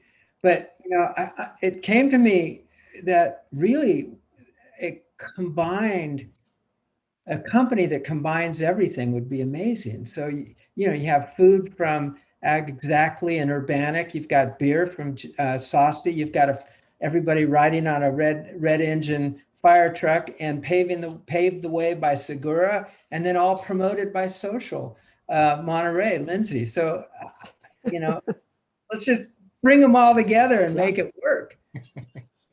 That's right. Great. Yeah. So at this point, we're going to ask our judges to move to their virtual Zoom meeting room.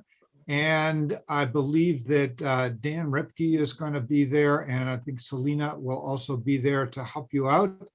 And your job will be to come back with who is our grand prize winner in each of those 2 divisions, the Main Street and Venture divisions. Meanwhile, for the rest of us, it's our chance to vote in the vote for the People's Choice Award. And so on your screen, if you go to the Otter Tank page on the Startup Challenge website and scroll down, if you're on there and you don't already and you don't see it, you might try refreshing the page. It should be there for you to vote for one of the 3 companies for the People's Choice Award. And we will give out that award when we get to giving out the Venture Division Awards in just a few minutes, because that's where we're going next, is to our awards ceremony. So on our way there, I want to quickly mention four other actually programs of the IIED that we'd like you to know about. We'd love to have you join us for. First of all, the Startup Investment and Community Capital Expo is coming in September. It's going into its 5th year. Last year, we attracted over 500 registrants online. We're hoping that this fall we will be live again, actually hybrid to be more accurate, because even if we are live, we'll push it out. Last year, we had 500 registrants and 20 companies pitching to investors. If you're looking for funding or looking for promising young companies to invest in, or just interested in seeing the process, join us at this fall's Startup Investment and Community Capital Expo. More information at siccmonterey.com.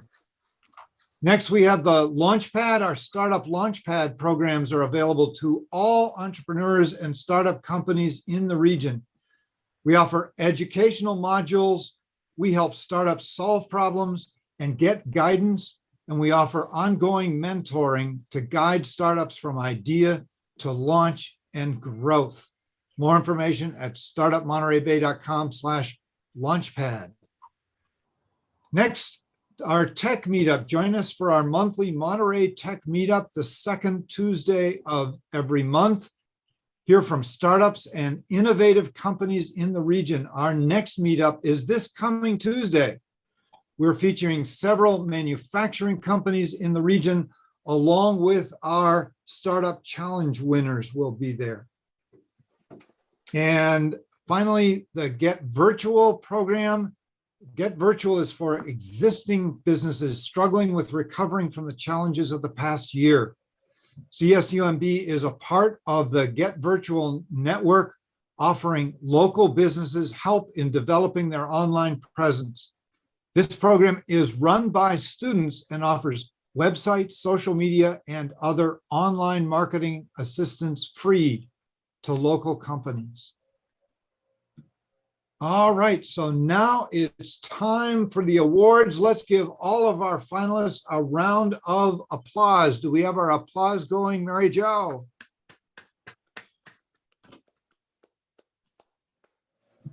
All right. And here we go with the awards ceremony. Pretty impressive what those companies presented. Let's begin with the awards. In addition to the winners in each division, this year we have a special new award for women-owned businesses. This Women-Owned Business Award is sponsored by the El Pajaro Community Development Corporation. And let's welcome Carmen Herrera Mancier, Director of the El Pajaro CDC and its new Women's Business Center, to present the award. Carmen, welcome. Hi, good afternoon, and congratulations to all the entrepreneurs that presented today. It's been very exciting and very nice to see all the creativity around our area. And well, we were also very pleased to see the women-owned businesses that are out there. Just to tell you a little about our organization, El Pajaro CDC is an organization that has been providing micro and small business development services in the Tri-County area of Monterey, Santa Cruz, and San Benito counties for over 41 years. And we offer all kinds of services. We offer training, coaching, incubation. We have 2 incubators. And recently we have 2 new programs. We have a loan program, which is available for entrepreneurs in the region. So write it down. And we also just became a Women's Business Center. This is a federal designation by the Small Business Administration. And well, we are about to launch that program, and we thought this was a great thing to do, is to take the opportunity of the Startup Challenge to start, celebrating women entrepreneurship, which we've done. We've over 60% of our entrepreneurs are women. So we're very excited to present today, and it was not an easy thing to do to be able to decide, but we had to decide on one business. So I just, one of the reasons that we do this is that our mission is to promote equal access to economic opportunity, and that means supporting those businesses, women-owned and other disadvantaged business, minority-owned businesses. So that, we thought that, this program aligns with our mission. And just to tell you a little about how we decided to, do this award, and we, the reason we're awarding to this business is because we thought they had, or she had a strong business plan. We thought that the knowledge of and experience of the principal of the company was pretty important. There was a lot of knowledge, a lot of experience, and also a lot of passion. We also see the potential for job creation in this enterprise. So without further ado, I'm just gonna say that we're granting the best women-owned business to Exterminatrix.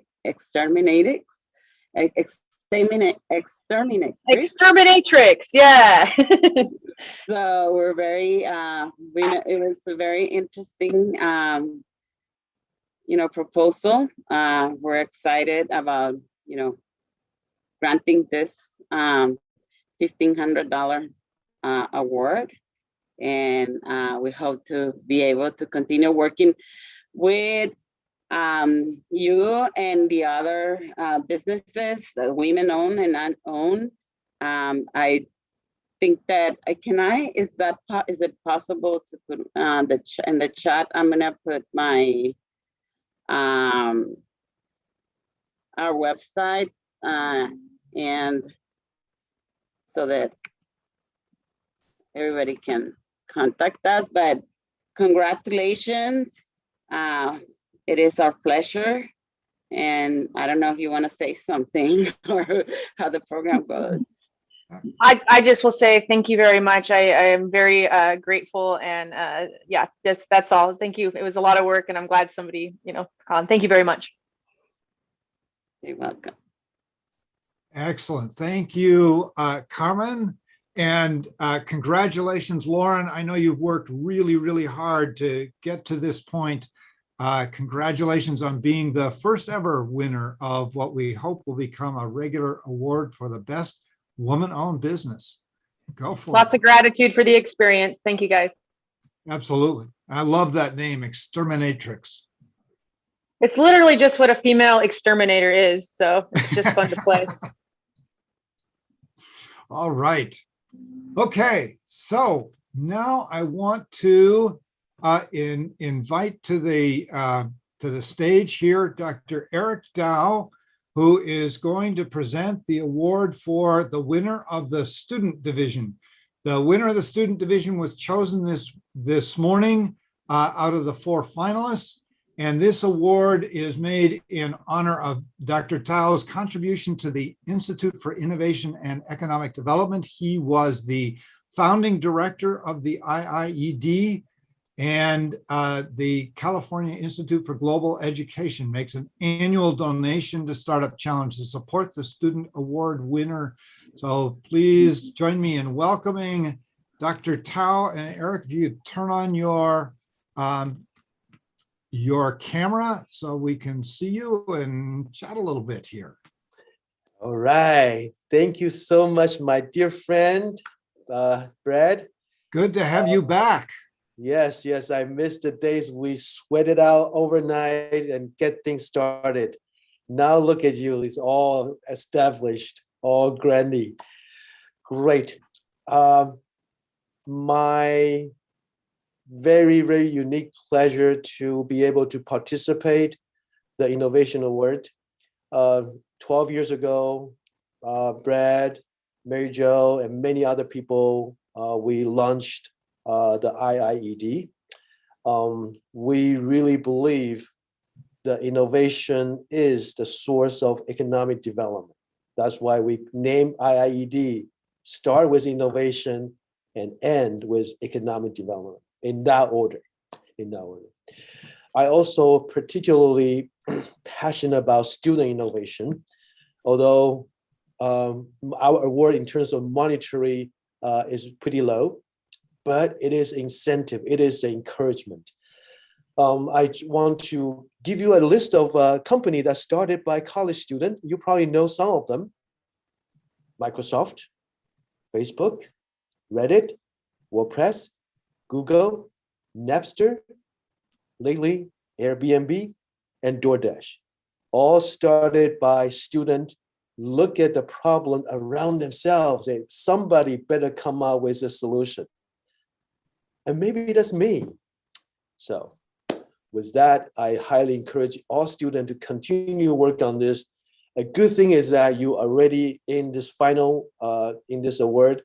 The bad news, also good news, is that very few successful companies require winning innovation award to be successful. So those who does not win, you still have good chance. So with that encouragement from me, do I have the final list? Is it posted on the panelist? Yeah, let's see. So the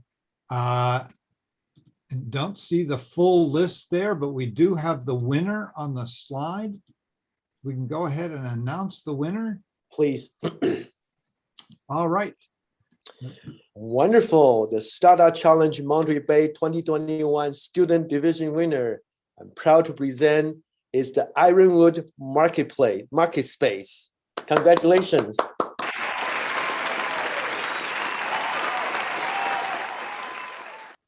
And representing the Ironwood Makerspace are Derek Tom, Bridget Cotton, and coming to us all the way from Spain is Elsa Frade. Congratulations to all of you on winning the student division this year. You did a great job. And we wish you the best in making Ironwood Makerspace a reality. All right, and thank you, Eric, and thank you to you, your wife, and the California Institute for Global Education for sponsoring this award every year. It is great to have you back with us again. Thank you all the participants. Thank you, Brad. Thank you, Lynette, for arranging me to present this award. So thank you so much. Excellent. And you all can find out more about Ironwood Makerspace on the Venture Showcase pages of the Startup Challenge website. All right, our next award is going to be for the Social Venture Division. We want to introduce that. The judges this morning chose these companies out of 4 finalists. We have 2 runners-up and a grand prize winner. And the Social Venture Awards are going to be presented by Dr. Shyam Kamath, Dean of the College of Business at CSUMB. Welcome, Dean Kamath. Would you like to say a few words to our audience?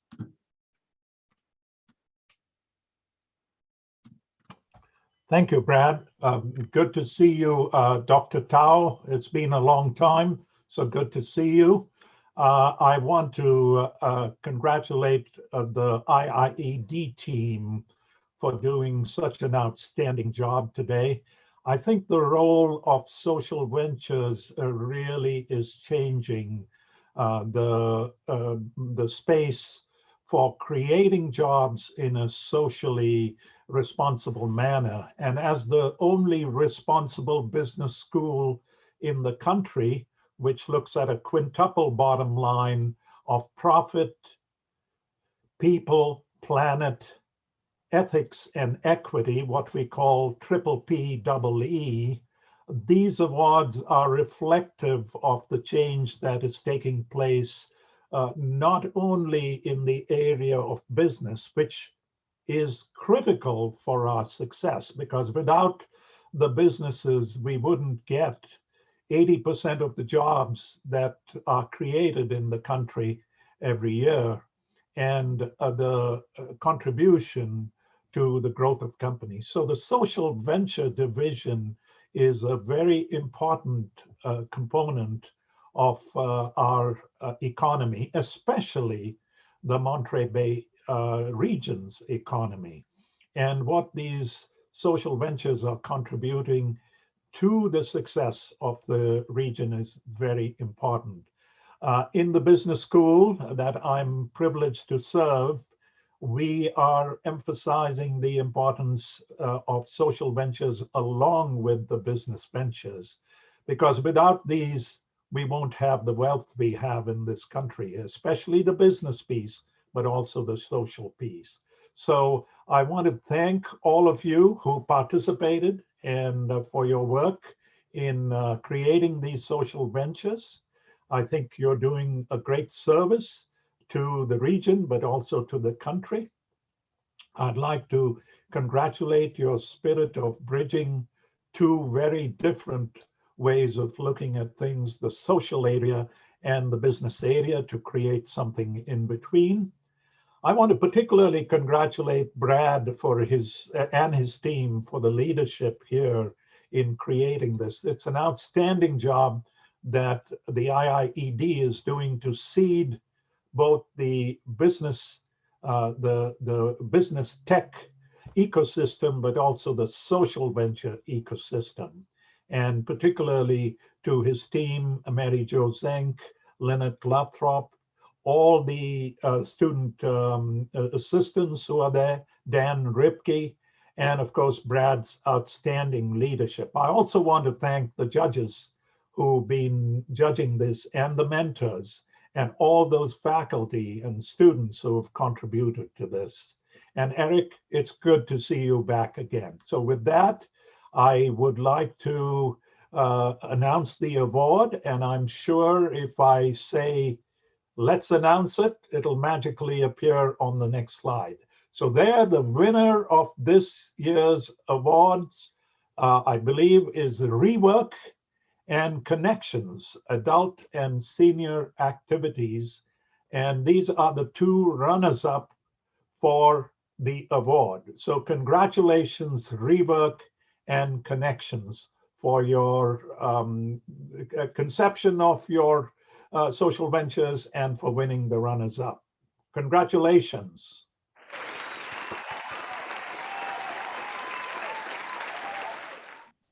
So, and if those folks would turn on their cameras for a moment so we can see them and say hello, would be great.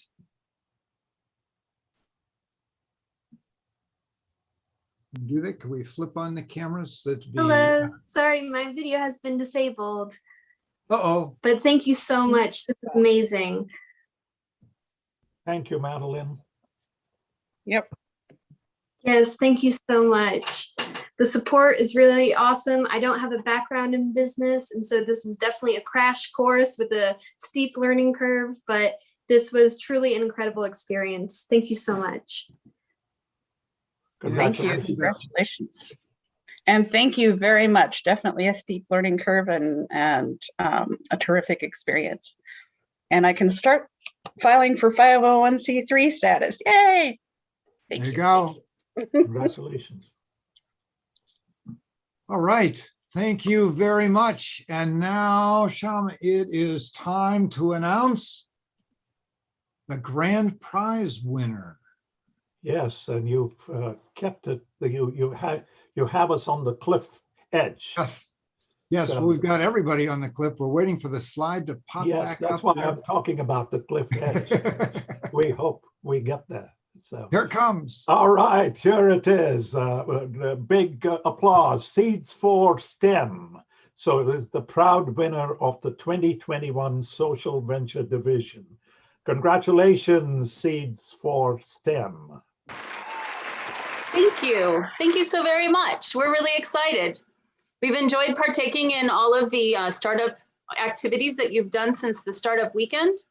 And it's been wonderful because I met Samantha through the process, and I've learned so much about business from going through this. So thank you so much. Shannon, a special shout out to you. Good to see you. Fantastic. Great thing after being a dean like me. Yes, we've known each other for a while. Yeah, great. Thank you. Thank you, Samantha. Thank you for having us part of the competition today. It was really fun, and I got to learn so much just participating today. Thank you both. And I'll give just one shout out. Samantha is graduating from Hartnell with dual degrees this month. All Hey, right. Samantha. Yes, go for it. Thank you. Right. Excellent. So what was the trip like getting here? It's an interesting difference being the dean of STEM to being someone starting a startup company. And so the path has been arduous. Sometimes I talk about it being pushing a rock up a hill. But yeah, it's been really exciting. Lots of support, lots of people to interact with. It's been a great experience. And I think Samantha and I are both very grateful. That's wonderful. We are very grateful that you are starting this wonderful company that you're starting. Everybody who's taken a look at it has been really taken by what you two are doing. It's really great. And Samantha, are we going to see you in the future over on our side of the peninsula here? I haven't decided on which school, but I'm leaning towards San Jose State. Uh-oh. Tom, we've got some work to do. Samantha, what's leading you to that decision, which we appreciate, but we'd like to talk about a jewel that you're missing out on.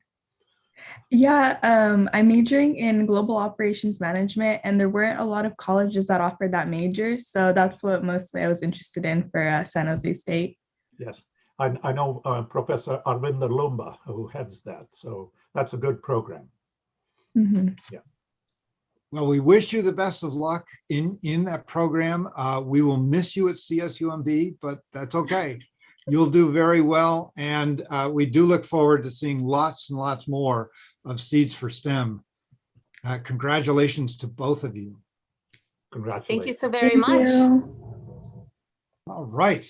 So those are the winners in our social venture. And so now we move to the Main Street Awards. So I'm going to ask Seeds for STEM to turn off your cameras and bring to the stage Kelly O'Brien, who is going to present the Main Street Awards. Kelly? Yes. Give me a moment here. And good. All right. Here you are. There I Tell am. us about your background, Kelly. That's quite the, is that a Oh, the picture or a background is- painting? It's actually a picture, but yes, the background is a place called Kalalau Valley, and it's on Kauai, and it's on a in a state park known as Nepali Coast State Park. It's relatively famous, especially for hikers. It's the only way to get into it is either by boat or by hiking in, and both ways, unless it's a powerboat, are challenging. So famous trails, hiking trails, and famous kayaking coast as well. It's just extraordinarily beautiful. So we're seeing this from up on top in an area called, Waimea Canyon. And Waimea Canyon is considered the Red Rock Grand Canyon of Kauai. And Kauai is just a small island. It's only 30 miles wide approximately. And but it's packed full of wonderful things like this. So all right, so let's do our awards for the social venture division. Yeah, so this is the Main Street division, correct? And I'm sorry, Main Street Division. I'm yes, indeed. behind a whole stage here. Yeah, it's easy to do at this point. Been a long day. So yes, let's go ahead and announce the Main Street Division Awards. It's a great privilege to be able to do this. And if we bring up then the next slide, we'll let you know exactly who the winner is. And it's Saucy Otter Brewing Company. Wonderful. Congratulations, gang. You did a great presentation. So yeah, be sure to say something. Turn your, how about a round of applause Holy for this cow, winner? this is awesome. Thank you guys so much. This has been such a fantastic opportunity. I've been sick all day from this. So holy cow. And Red Engine Fire, I mean, you guys we were terrified of you. But we're gonna call you guys for our opening day and you're gonna be there right on our side. So this award is the People's Choice Award. We have more awards to go. That's fine. This is the People's That's right. Choice Award. This is the People's Choice Award. In other words, these are the people who voted for you in general. So it's not the big one yet. So we'll see. We have to still That's all hold right. your breath. We'll take it. Hang tight. Okay. Okay. All right. So let's roll forward to the runners-up for this year's Main Street Division. Kelly, who are they? Well, let's go ahead and bring this slide up and we'll take a peek. Yes. So Red Engine Rides, as well as Saucy Otter Brewing, and they're both runners-up in the 2021 award. And so congratulations to both of you as runner-ups. Yeah, very great.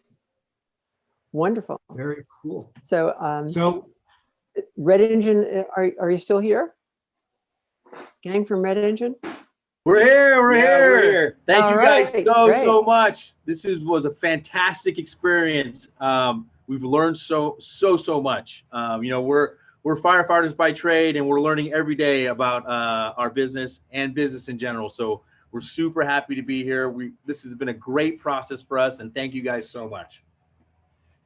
That's wonderful. Well, you heard Mike speak about how they'd like to get together with you and perhaps form some kind of an alliance. And it sounds like you guys got something to chat about. So congratulations to both groups, Saucy Otter Brewery and Red Engine Rides. And now, go ahead. And Go right ahead. no, it's all yours, Kelly. Go for it. Right. Okay, thanks. So let's move on to our winner in the Main Street Division. And the winner is Social Monterey. There you have it. So what an extraordinary presentation by everyone, but this was quite a service. And congratulations, Social Monterey, for just a job well done. Thank you so much. This experience has been so incredible, and I am so honored, number one, to be just a part of this, but also to be the grand prize winner against some other awesome small and local businesses is really just an honor, and I can't wait to get to know them more. I also started this business last year just by showing up and sharing tips and tricks for small businesses about social media, because I thought it might be valuable in a time that they needed, and to see how it's grown in 1 year. And now that I know that I have the opportunity to influence and help more small businesses is really just so exciting and heartwarming. And thank you guys from the bottom of my heart. I'm really excited. Well, congratulations. It's great to have you. Yeah. Yeah, really well done. Yeah. This I have to say, so we've been running the Main Street Division here for a long time. This is far and away the strongest Main Street Division we've ever seen. 3 really solid businesses. I look forward to all 3 businesses doing really well going forward. And what I said right after we closed things out from the Main Street Otter Tank is as soon as possible, I want to go for a ride on the Red Engine with a keg in hand and take lots of pictures and put them all up on Facebook. So thank you to all of you. Well done. Yeah. Okay. Very well done. So let's move to our the final, which is the Venture Division Awards. And here to present the Venture Division Awards is Doug Erickson. Take it away, Doug. Thanks, Brad. And I want to seat next to you on that fire engine with the beer and the social media. Great. What an amazing group here. So I'm pretty stoked to see all this. So first up, I guess we have our People's Choice Award. And is there a drum roll? We've got an applause track, but we don't have a drum roll. Yeah. Ready? Who is it? Whoop, it has name in there. Whoops, here we go. Yes, I see a name. I do see a name on the slide. Here we come. There it is, Urbanic Farms. All right. Congratulations to Urbanic Farms. Where's Murat? Do we have Murat? I think the birds took him. All right. Well, let's all right. I'm going to do a quick check. I don't see him out in attendees either. Okay. There he is. There he is. Yeah, thank you very much. It means a lot.